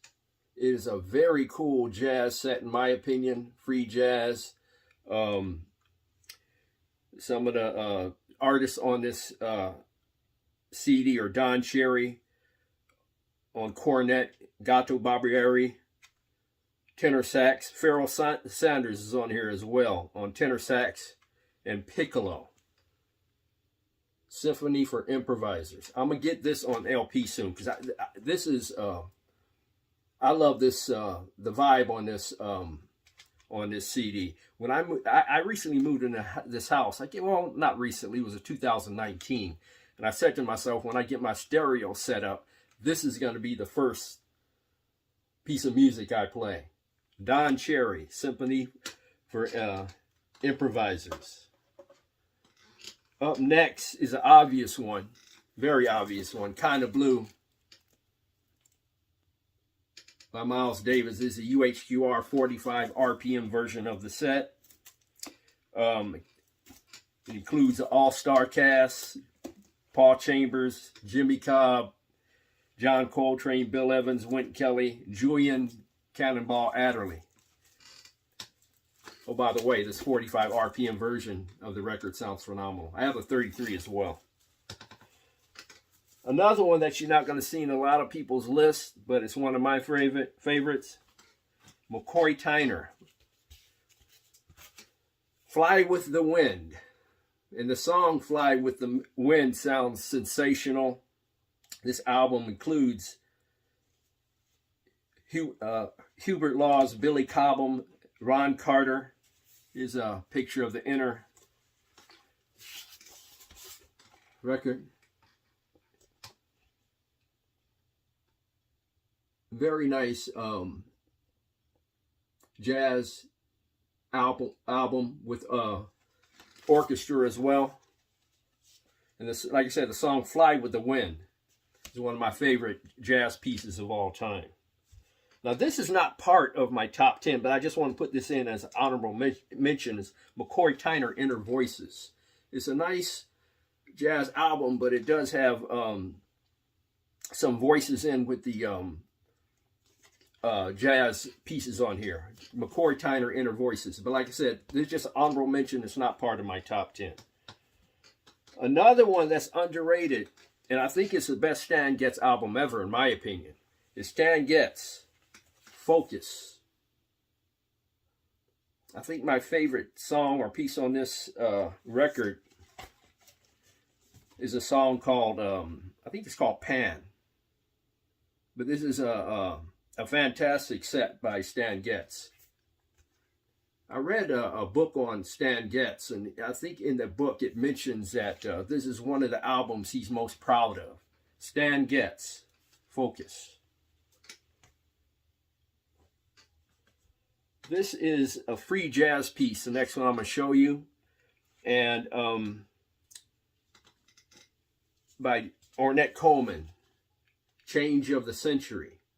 This is my favorite Ornette Coleman jazz album. He did another album called, I think it's called Shape of Jazz to Come, I believe. And that's really close in quality to this. I mean, it's like 1A and 1B when it comes to these two Ornette Coleman albums. But Change of the Century by Ornette Coleman is on my top 10 list. This is an obvious one. I love Supreme. I mean, you can't beat this one. This is the Analog Productions Acoustic Sounds reissue. I love Supreme. A landmark point in jazz with that release. This is another one that doesn't get a lot of hype, and it should. It's an underrated record. Cone Concert. Solo jazz piano set by Keith Jarrett. It's a 2 LP set, very, very moving and emotional recording of just improvisational piano, solo piano. One of my favorite albums of all time, Cone Concert by Keith Jarrett. I love this big band effort by brother Miles Davis, Sketches of Spain. I cannot have a top 10 jazz list without this record. Sketches of Spain by brother Miles Davis. On CD, I have this one. I'm going to have to get this on LP. Mingus This is a SAC CD issued by Mobile Fidelity. What a sweet piece of jazz this is. You haven't heard this? You need to. Charles Mingus. My last one. Now this one was introduced to me by my brothers. I was listening to this record when it first came out. Probably when I was, 10 years old or something. That's how far back I go with this record. Like I said, jazz has been part of my life, or my entire life. And praise God, I had older brothers who were into jazz. Pharoah Sanders, Karma. With the landmark piece, The Creator Has a Master Plan. It's an amazing album. Pharoah Sanders, Karma. That's my top 10, and like I said, they weren't in any specific order. But please leave your favorite jazz albums in the comment section below. I really appreciate it. Please like and subscribe. I appreciate that as well. It was fun getting these albums out and putting together this top 10 list. Like I said, they weren't in any specific order. But thank you very much for viewing. God bless. Strong love. Peace to all. Oh, I got some listening to do. You got homework. Well, there was a few that I recognized, the artists, but like he mentioned a whole bunch of new ones that, like that Keith Jarrett piano stuff. Yep. Definitely want to check that out. Yep. And I would check out Pharoah Sanders just because that's a cool name. Yeah. Pharoah Sanders. Well, and he mentioned some of the legends, Coltrane, Miles Davis. Sure. I mean, those I expect to be in that list. Absolutely. And specific albums too. And, a double album of a solo piano and things like that. So, some of them are definitely more specific to a certain style or a certain what have you. But again, no particular order, and just those are, his top 10. And I would say that'd be a great place to dive in and start. Well, I like that he didn't try to put them in an order of favorite, and just kind of left them like that, because it's easier to appreciate the whole than to try to, say what's your favorite, because you could spend days trying to decide which one's number one. Right. And even having a couple honorable mentions there. So it's not just 10, but those are the 10 that are all in this bucket. And these are the ones that almost fit in that bucket. Well, and you notice with the honorable mention, he mentioned, it does have some voice, which with jazz, they really do like the instrumentals. They singing isn't as dominant in jazz. But it is not forbidden either. No, So no. But it you unlike other genres where like singing is the main point of the genre, jazz is about the musicians. yeah, the music does tell the story with a lot of the jazz for sure. Yeah. And can you imagine when he moved and having to relocate that? Because I bet you he's got that in a very like organized, indexed style. And Oh yeah, I wouldn't trust the movers to be moving those albums. I'd be doing it myself. absolutely. That's 100% a hand by hand job. Like you make sure you get all those where they're supposed to go. That was a very awesome review, Kenny, and I'm gonna see if he's got some classical lists in there because when you Nice. mentioned that, I was like, oh, I wonder what his classical vinyl looks like. Sure. Because I would not be surprised if there's a good chunk of it there. Yeah. well, yeah, you know those jazz guys, they also have a classical side. Indeed. So Seeing the origins. so some of those jazz musicians he mentioned, I'm guessing just a educated guess that we're probably going to see or maybe one or two of them in this list of the 5 most important jazz musicians because there's certain ones that you hear their names over and over again when people mention jazz. There are certain Exactly. giants that you can't ignore.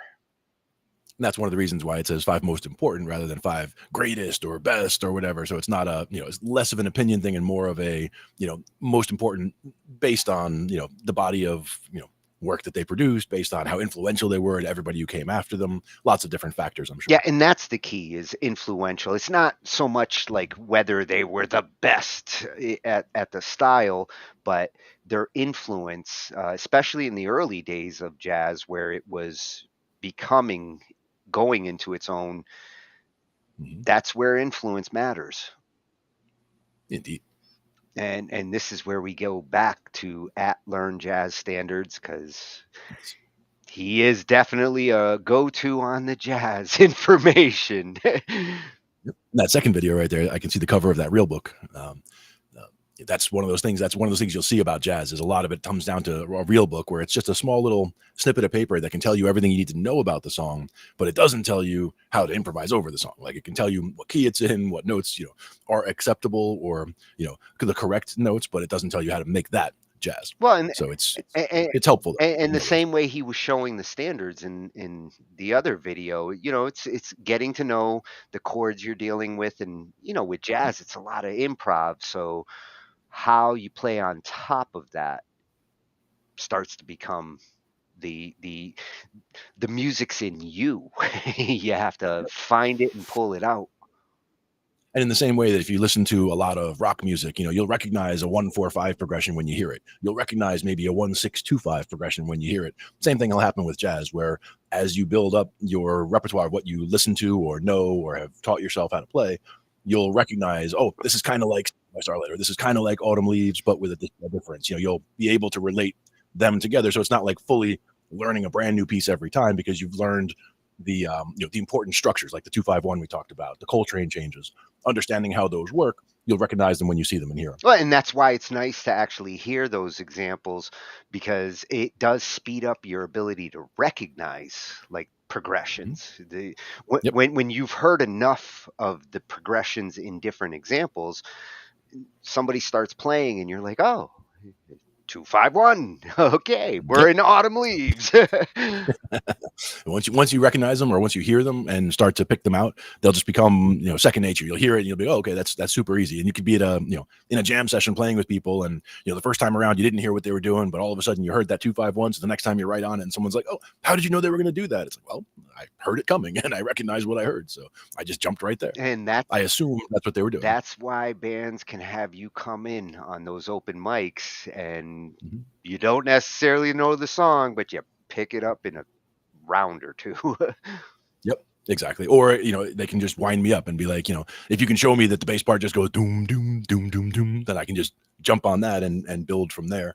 And I can hear where the chord changes are and all that, which is very helpful and comes from playing a lot of, getting on stage and challenging myself, like getting on stage with people I haven't played with before. And they say, okay, we're going to do something that's in, B and E, back and forth. All right. Or we're going to do something that's just a funk jam in C or whatever. Or it could be something complicated. It's like, do you know how to play, They Call Me the Breeze? Like, yeah, sure. Whatever. That's complicated. But I'm saying that's, they call a particular song, or they can just say, we're going to jam in whatever and go.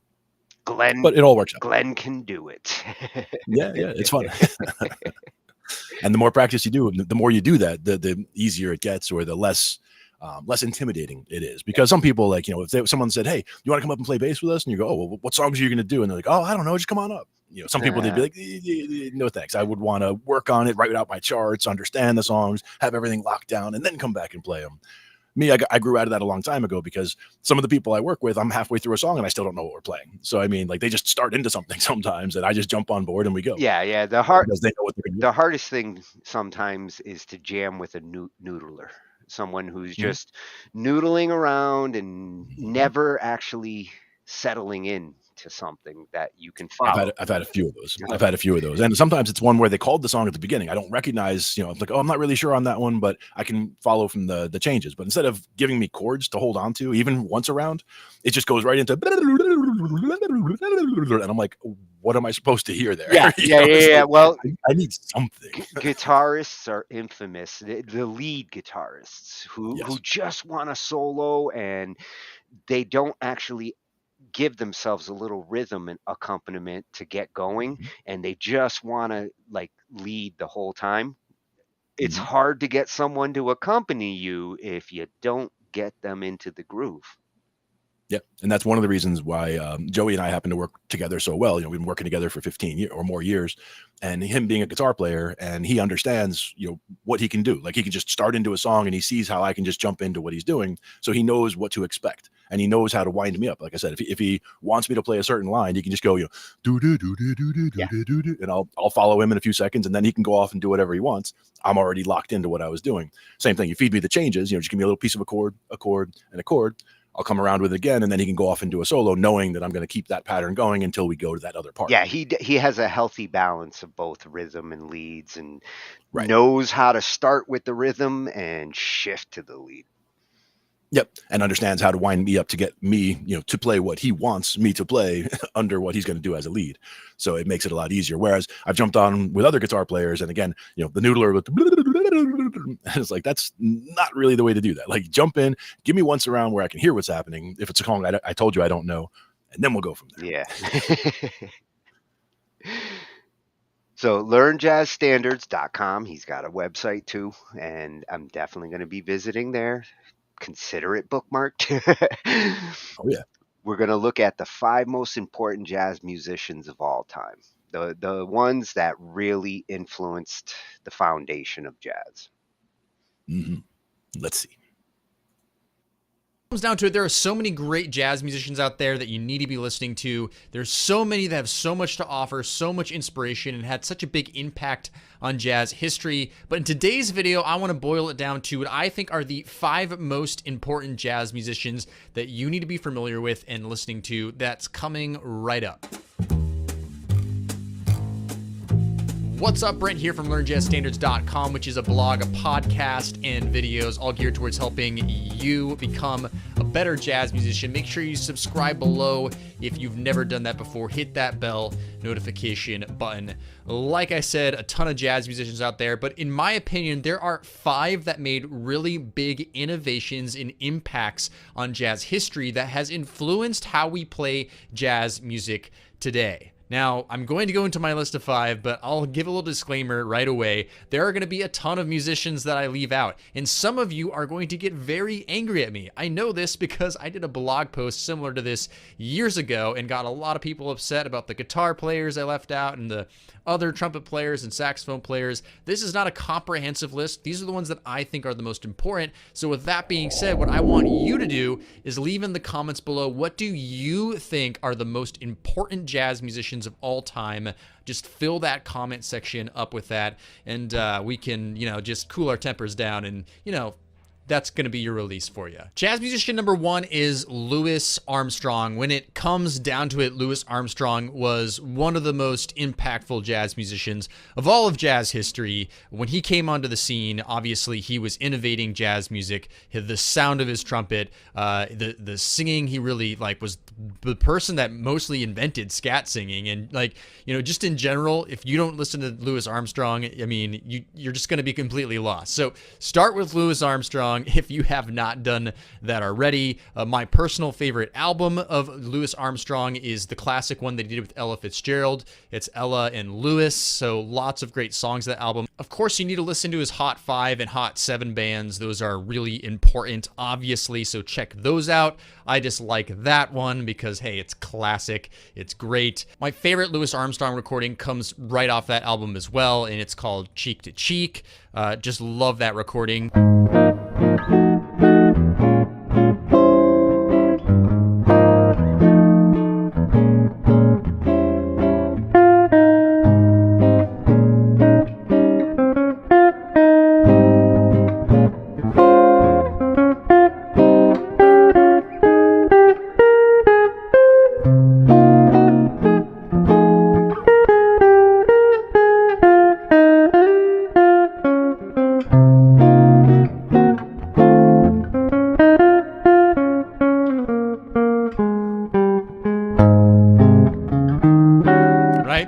Love that song a lot. So Cheek to Cheek, Louis Armstrong, absolutely just have to know him. All right, jazz musician number 2 is Duke Ellington. Now, Duke Ellington is arguably one of the most important musicians of, well, a lot of jazz, but especially the swing era. He had the Duke Ellington Orchestra.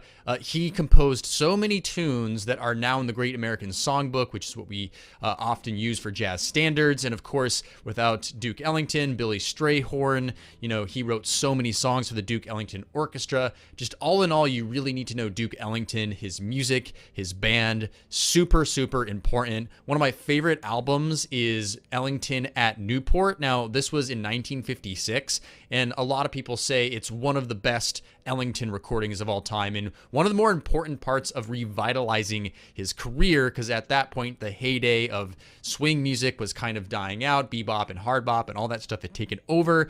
So this was an incredible concert, and the tune that really stands out in this concert is Diminuendo and Crescendo in Blue, where Paul Gonsalves, the saxophone player, takes this incredibly long solo, and it is astounding. The crowd starts going absolutely nuts, dancing, and Paul Gonsalves apparently, passed out, or not passed out, but collapsed on the ground afterwards, and Duke Ellington took over and was playing. I mean, the energy is ridiculous, so definitely listen to that recording. Now, my favorite Ellington song to play is probably In a Mellow Tone.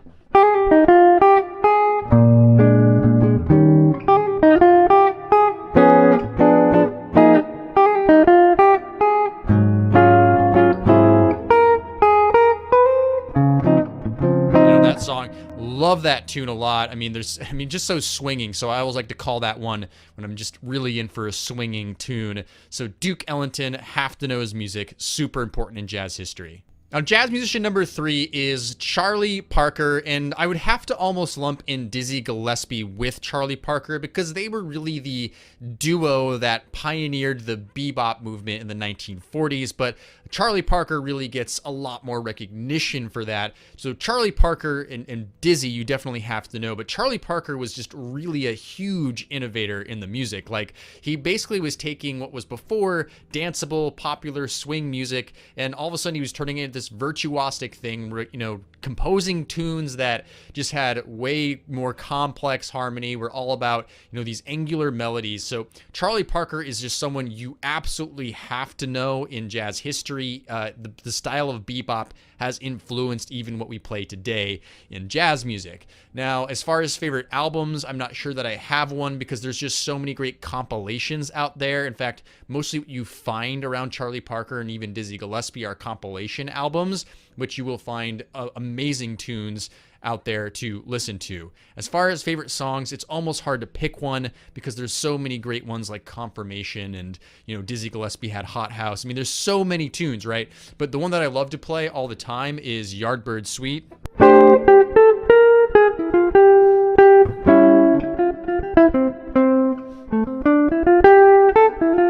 Right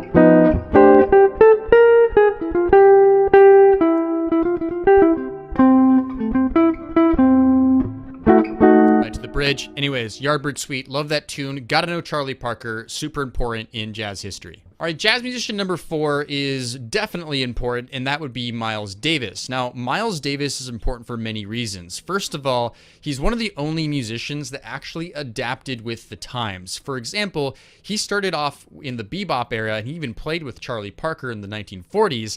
Then he went on and he started playing hard bop and cool bop, which is more the West Coast style in the 50s. He started playing fusion music. He even started playing pop music at the end of his career, right? So he's just really spanned everything that was happening in jazz. On top of that, of course, he was an incredibly melodic, beautiful player, and so a lot of inspiration for his playing itself and his compositions, although there's some debate about whether he stole some from people, which is, you know, neither here or there. But, you know, he also was really important for being a band leader, bringing together incredible musicians, right? Like Wynton Kelly and Bill Evans, and then Herbie Hancock and Ron Carter and, you know, Tony Williams. All these people like really exist and became big, largely in part because of Miles Davis and then being a part of his band. Now, my favorite Miles Davis album is Someday My Prince Will Come. I love the Cannonball, rather the Hank Mobley and the John Coltrane and all those guys. Like, I love that particular band. So Someday My Prince Will Come is my favorite. My favorite Miles Davis tune is probably Blue and Green. It's just a beautiful, beautiful ballad.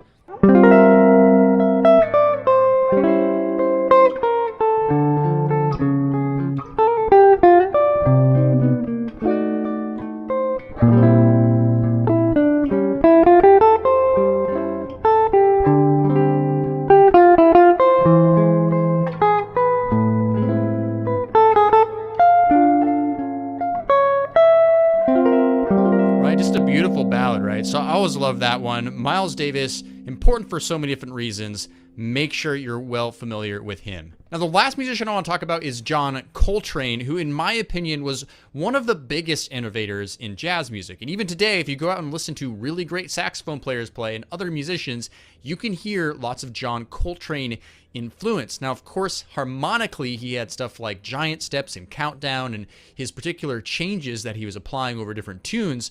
But even just the things that he was playing and the approaches that he was taking were really pushing the boundaries. Not only was he an incredible bebop and hard bop player, but he was really developing his own sound that has really influenced modern jazz. Now, as far as favorite John Coltrane albums, it's again really hard to pick because there's such different styles that he really was involved with, from the Miles Davis quintet to, you know, his way later stuff.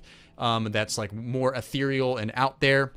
But my favorite probably is Coltrane Sound, closely followed by Coltrane Jazz. It's really hard, again, to pick a favorite.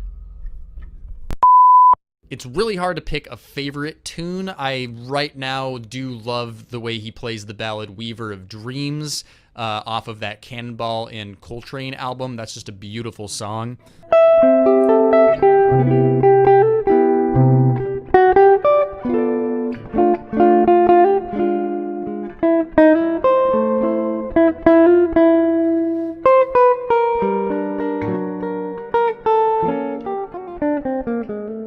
Right? So Weaver of Dreams, that's a nice song. So John Coltrane, again, hugely important. Just to summarize, we've got Louis Armstrong, we've got Duke Ellington, we've got Charlie Parker, we've got Miles Davis, we've got John Coltrane. All of these you have to know, but like I said, please fill up the comment sections with the ones that you think are important, that you thought were innovators. Even if you don't think they're the most innovative, love to just fill that up with as many different ideas as possible so we can all go out and start checking out some great jazz musicians. All right? That is all for today's video. I want to thank you so much for watching. Appreciate you. Make sure you smash that like button. Make sure you subscribe to the channel, and I'll see you in the next video. Damn it, Brett. I'm not going to have a keyboard after these videos if I keep smashing. Smash. Well, I got a Hulk smash that one. Yeah. My friend used to have the Hulk hands when they actually say smash.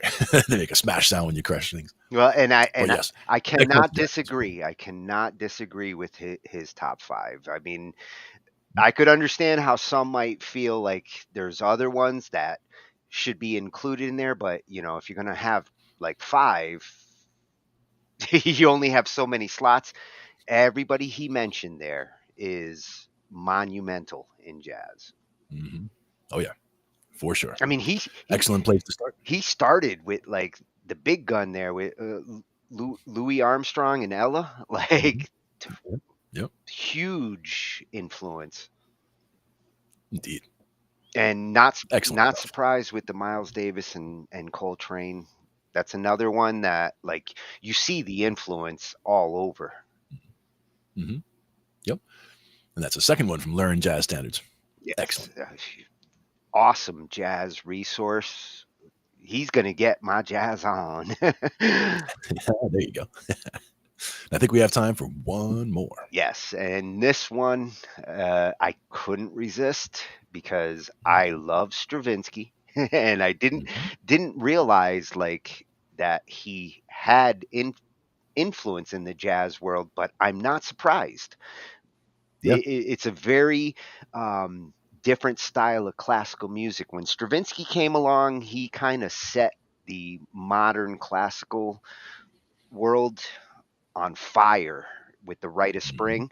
I mean, it was a ballet, but ironically, I think everybody who went to see it on that opening night was probably expecting what they would typically expect from a ballet, and they got the Rite of Spring, and it caused revolts. That there was riots in the street after the opening night because Hmm.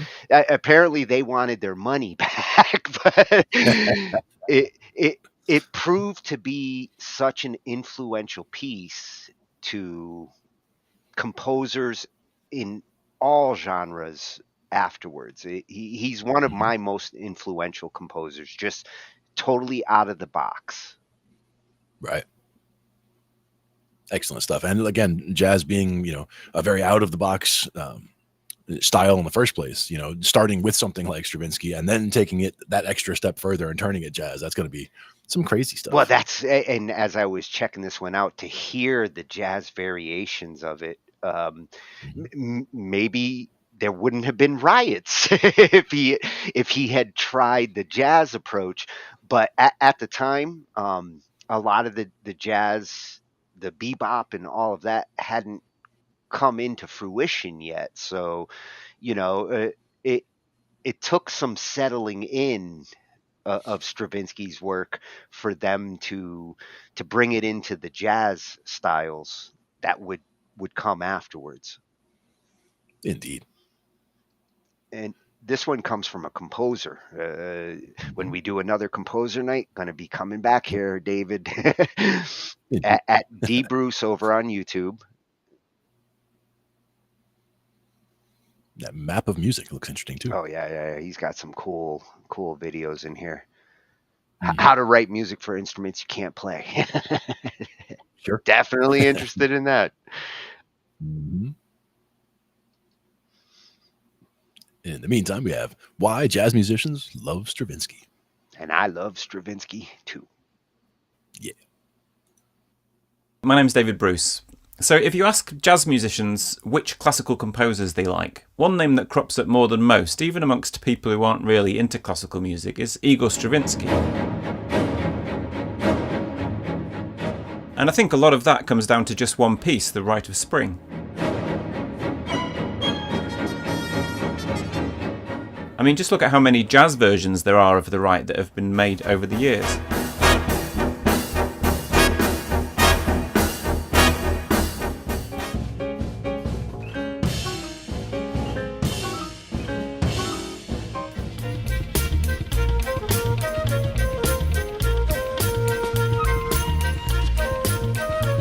Stravinsky's career happened in almost exact parallel to the rise of jazz.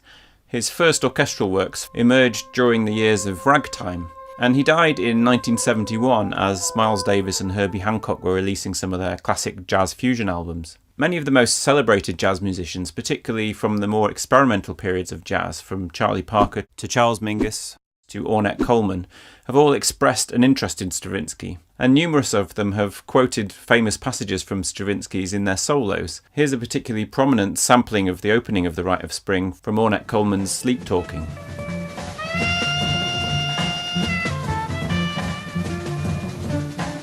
So many of these are among the more experimental jazz composers, and this may give us part of the clue as to where the interest lies. But overall, I would say that part of the reason why so many jazz musicians love him is that a lot of what Stravinsky does has a sort of second cousin, distant family resemblance to jazz. It's close enough to jazz that a jazz musician recognises something familiar, but it's also different enough that it can lead you into areas of music and ways of thinking about music that you might not have discovered without Stravinsky's help. And this goes for areas of rhythm, harmony, orchestration, and overall attitude. But we'll come back to that in a minute. I first wanted to look at how jazzy Stravinsky himself actually was. And the surprising answer is really not very much. I mean, think of two of the main distinguishing features of jazz: improvisation and swing. Improvisation just doesn't exist in any of Stravinsky's works. It was all precisely notated. But that's perhaps not so unexpected. But think about swing. If anything defines Stravinsky's style, it's that straight, unswung pulse. And that goes for works right across his career, from the violent string pulses in The Augurs of Spring, through to the opening of the 1966 Requiem Canticles.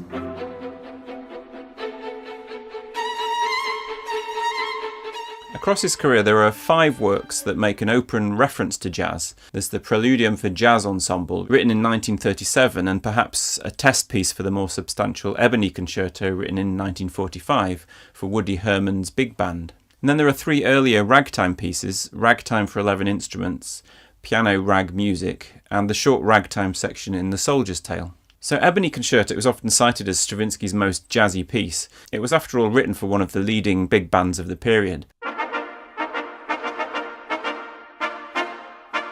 But it seems that Stravinsky took the commission without knowing an awful lot about Woody Herman or his band. He wrote a clandestine note to Herman, signing it in a pseudonym, requesting a representative sample of the band's records. And later he wrote to a friend admitting he was unnerved by my lack of familiarity with this sort of thing. And the Ebony Concerto itself really isn't terribly jazzy. Sure, it does contain a few jazz tricks, like the cute Harmon muted wah-wah at the end of the first movement, or the glissing trombones in the third movement. These trombones perhaps nod to the tailgate style of trombone playing popular in the 1920s, people like Kid Ory. But to see how deeply unjazzy the Ebony Concerto really is, just look at the writing for drum kit. There are no swinging ride cymbals, no sense of that percussion backbone that runs through all big band writing. The kit is instead very modestly used, limited to just a few military-style rolls in the second and third movements.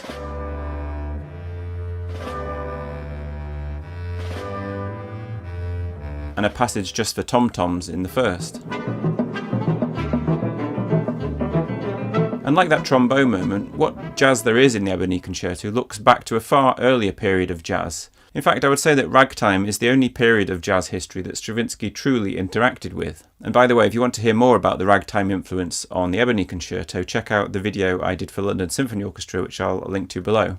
But even with ragtime, I think it's fair to say that Stravinsky's knowledge of the genre is pretty superficial. Or to put it more generously, he was quite limited in the ways he incorporated ragtime elements into even those pieces he called ragtimes. To give you a comparison, look at one of the most famous classical pieces based on ragtime, Debussy's Gollywog's Cakewalk.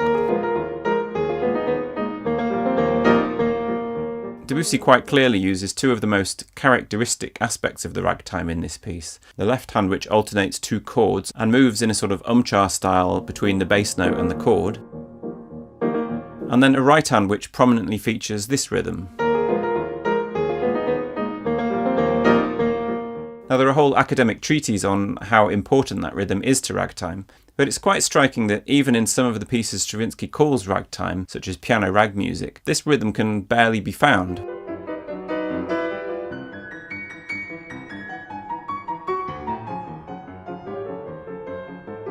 In this piece, the main characteristics Stravinsky's music has in common with ragtime can be summarised as offbeat chord stabs, those umchars, and melodies that play with on-beat, off-beat rhythmic tensions.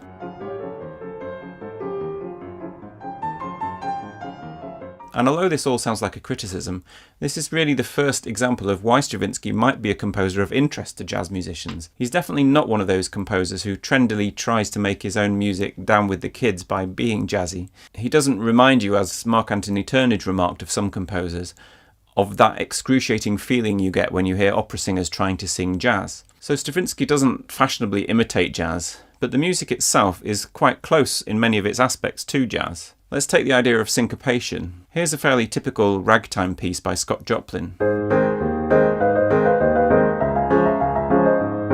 The left hand has that typical 2-chord umchar pattern we talked about, and against the umchar we have syncopation in the right hand, syncopation which sometimes falls on the 8th note, sometimes on the 16th note.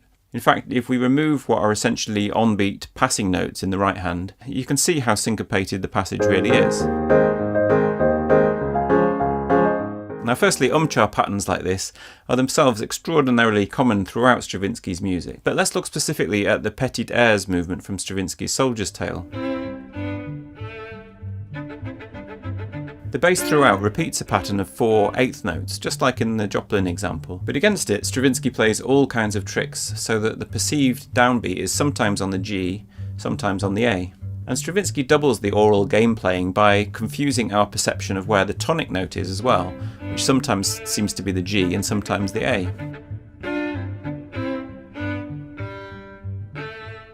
This game playing is very typical of Stravinsky. So although this piece sounds very little like ragtime, in essence it's doing something quite similar, syncopated ideas over a constant repeating 4-note bass pattern. So similar, but expanded into whole new horizons. So for someone from the jazz world, it's relatable, but mind-expanding at the same time. In terms of harmonies, when you take away the orchestration, it's often quite surprising how jazzy parts of the Rite of Spring sound.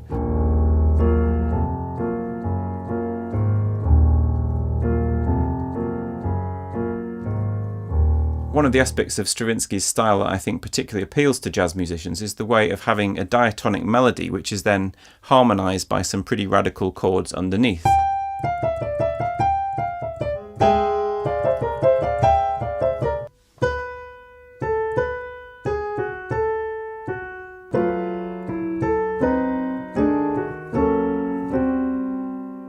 If you want to learn more about Stravinsky's use of harmony in the Ebony Concerto, check out the video I did on that a few weeks ago. Now a lot of this comes back to that experimentation. Jazz musicians in the second half of the 20th century in particular were exploring more complex chords and modes, and many of the kinds of techniques Stravinsky used were natural areas to explore. It's interesting to compare this with the second Viennese school, the 12-tone composers like Schoenberg and Webern. Their music has been much less influential on jazz, and a large part of this, I think, is because of the way it's moved away from tonality altogether. Stravinsky's music may be dissonant and experimental, but it remained rooted in tonality, however distorted, and that, I think, made him someone that jazz composers could relate to. In terms of orchestration too, many of Stravinsky's choices seem to have had particular resonance to jazz players. Pianist Bob Gluck describes how he discovered Miles Davis's Bitches Brew and The Rite of Spring at about the same time, and one thing he noticed that they shared in common was the bass clarinet.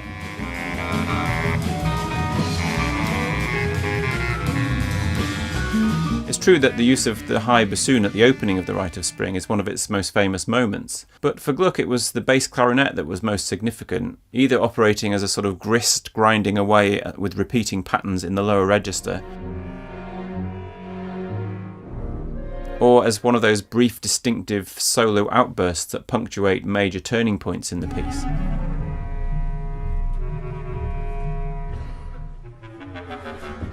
And I think he's right that you could say this makes it one of the most distinctive elements in the sound world of the whole piece. As Gluck says, like Bitches Brew, the Rite had a brew all of its own. Passages where various instruments are layered, each playing its own line, interweaving or simply juxtaposed with the others. The texture is transparent so that each individual instrument can be heard with clarity, yet what matters most is the overall sound of the ensemble.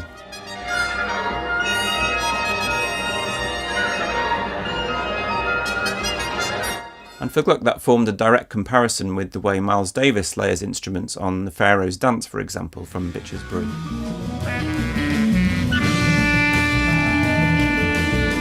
The other aspect of Stravinsky's orchestration that relates to jazz, particularly in the Rite, is the way the brass stabs punctuate a rhythmic line in a manner that's very similar to the style of some big band writing. So you've got the rhythm, the harmony, the orchestration, but finally, and maybe most importantly, you've got the attitude. Whether or not the famous stories of the riots at the premiere of The Rite of Spring are exaggerated or not, the piece certainly was an unleashing of a primal energy, one which is rarely heard to such a degree in classical music, but one which in jazz is actually much more common. Pianist Ethan Iverson, whose band Bad Plus recorded one of those jazz versions of The Rite we heard earlier, suggested that the Rite's red-blooded folkloric rhythm was the key to its lasting influence. Stravinsky, he said, had that earthy groove since birth. He denied it and did everything he could to keep others from getting it, but he had it, which is one of the reasons why the Rite and most of his other masterpieces will continue to gain in stature. I could talk about Stravinsky all day. There's still so much more to cover with his music, and hopefully we'll come back to more videos on it in the future. Thank you so much for watching. If you enjoyed the video and you haven't already, do please consider subscribing. And if you really like what I do here on the channel, you're welcome to join my patrons over at Patreon. Do let me know in the comments if you're a jazz musician who's been influenced by Stravinsky, or if you hate him. I'd love to hear what your thoughts are. And I'll see you next time.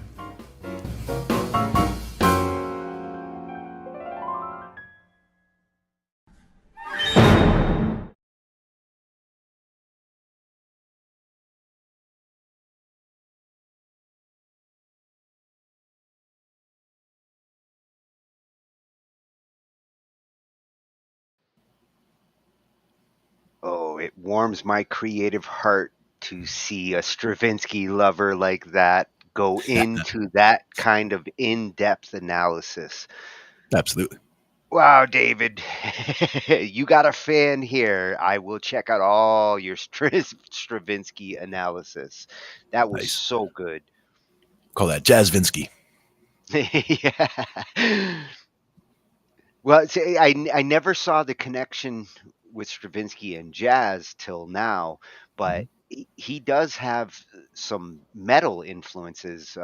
My guitarist back in the 90s was a huge, he's the one who turned me on to Stravinsky. And y- when you listen to The Rite of Spring, especially, you hear elements of metal, like the approach that he took. And the way David mentions that, I guess the difference between him and, say, a jazz musician, the jazz musician would improvise in a way that's free flowing and experimental there, whereas Igor would meticulously, purposely, like, do the same thing, but it's pre-planned. Right. It's all It's sketched out. intentional. Yeah. And his choice of instruments, that gave him a very distinct orchestral sound. He would pick instruments for leads that were very non-classical. hmm And like you said, even just punctuating section changes with something, and then just giving good examples of, like something like that on a low bassoon or whatever, just to signal something different coming in, boom, like into a new section. Yeah. And you have a lot of off-time syncopation that, no big surprise, jazz would embrace. Absolutely. Very cool. I mean, that's one of the themes we saw throughout all these videos tonight, is the approach to percussion and the counter percussion that would go on. That syncopation is kind of a big part of jazz. For sure. And it did remind me, I haven't heard ragtime in some time, but it reminds me of how much I like the style. It's got such Yeah, a good, yeah, such a good yeah. bounce to it. Yeah, all these examples tonight, like, just make me want to go hunt for music and learn a whole bunch of new styles and songs. That very inspirational genre. Oh yeah, and jazz is one of those that it intimidates a lot of people, but being able to approach it like this, being able to break down different aspects of it and try to get some bite-sized pieces of, here's some people to listen to, here's some songs to work on, here's some, background of what it's all about. So we tried to make this more of a kind of an all-inclusive, but not, we didn't drill too far down into any individual areas of jazz, but we can do that in other jazz nights that we'll have coming up. Well, we saw some of the influences to the genre, and we got impressions from the musicians themselves, and in this case, with David, from a composer's perspective. And it's nice to see, like, how the different types of musicians see the genre. Yeah, absolutely. And like I said originally, those little examples early on about, a little bit of blues and then a little bit of jazz, same idea, same basic, here's your 12 bars and here's what you do. And this is what it would look like as a blues guy. And here's what it would look like as a jazz guy. And it's so different, but they complement each other so well that, you can, if you learn one, you can learn the other, you can kind of know when to float back and forth. If you can dodge a wrench, you can place jazz. I missed. That's right. Never close yourself off to any type of music. When I was young, I used to say there were only two types that I really didn't like that much, and that was opera and country. And country's grown on me since then. Like that, at the time, it was something that it was just, I was more into rock and, doing jam band stuff and all that kind of thing. But the more I hear country, I've worked with a few country bands, the more I listen to the stuff. Some of it's really good stuff. And I was the same way. And on the opera side, it's grown on me, like as metal got more operatic. Oh, yeah, like sure. I was like, okay, I think I do like opera. Yeah, exactly. I think it was for me the just the super high female vocals, for example, just that hearing that at high volume, coming out of the speakers was just like, no thanks. But at the same time, I mean, respecting what all went into it is important. There's a lot to do with opera. So I mean, Ironically, now I look for vocalists who can pull that off. Or ones who can go the deep to the very, very low. Yeah, that's the other side of it. Mighty low. We can't all be Pavarotti. No, certainly not. But it's important to mix it up. That's right. Sometimes, and that's one of the things is sometimes people get stuck in a rut, for example, like people who learn guitar, they'll learn a few songs, they'll know how to do a few things, but every time they pick up the guitar, they just do the same couple things. So getting into a new style of music is a very helpful way to try to break out of a rut, because you'll find all kinds of little moves that you'll hear happening in a jazz song, for example, that you wouldn't hear in a rock song, or in a blues song that you wouldn't hear in something else. So you can borrow from different genres, you can get different ideas to bring and transplant into another style. Yeah, you find different approaches for those same progressions. Exactly. Good stuff. So like we said, we're going to have to revisit jazz again. We did get several good videos. A couple got represented twice because they had such good videos on what was going on there. Learn jazz standards. Appreciate that. Oh, and I got a bunch of homework to do. That big pile of sheet music you have. There's a couple of songs in there I need to learn. Absolutely. As we were watching that one about the top, 10 standards to learn, I was looking through my stack right there, and I found, On Green Dolphin Street. I found, Roxy. I found Blue Bossa. I mean, I found I think 4 or 5 of the ones that he mentioned just in the top, just starting to look through the stack. And I know the stack is quite solid. So we'll definitely have some fun with that. And that's not even getting into the, I have a full storage bin, Tupperware storage bin, one of the big ones, that is literally filled with 2 stacks of sheet music. So, I mean, and in books, I mean, a Tchaikovsky book, a Chopin, probably half of it is Chopin, but it's just. That's what I was going to say. Like, classical night is coming, maybe next week. Maybe. We'll at this point, now that I'm all jazzed up, classical, that's my jam. Exactly. So, thanks for joining us, everybody, on this Thursday. And we'll definitely be back and do it again. We do this every week. We'll be back. Some people will be here tomorrow, too. Don't forget about that. Tatius will be in at 9, Band Lab plus coffee. And then I think we're going to be checking out the album review that that V-Rap and Aramo Stacks did on Tuesday. We're going to be taking a second look at that. Very cool.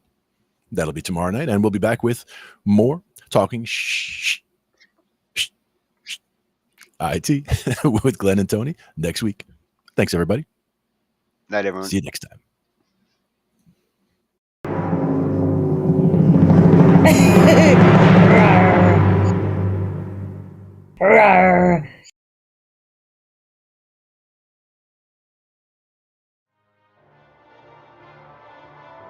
Ambient noise, yeah.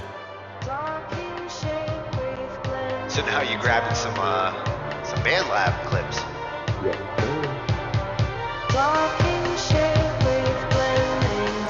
Now for me, that would also be something where I would use volume automation and bring that from the bottom, bring it in and then bring it back out.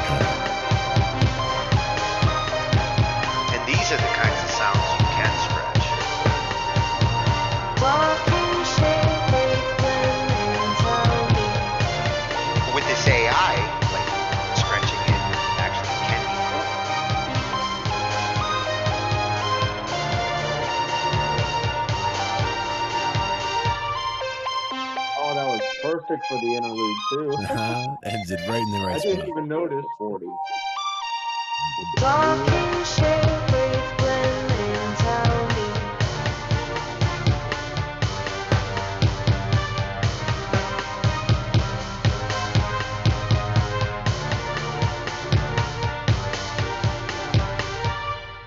I didn't even realize the texture faded out at the interlude until it happened. I'm like, wait a minute. Sometimes you just, it was just meant to be that way.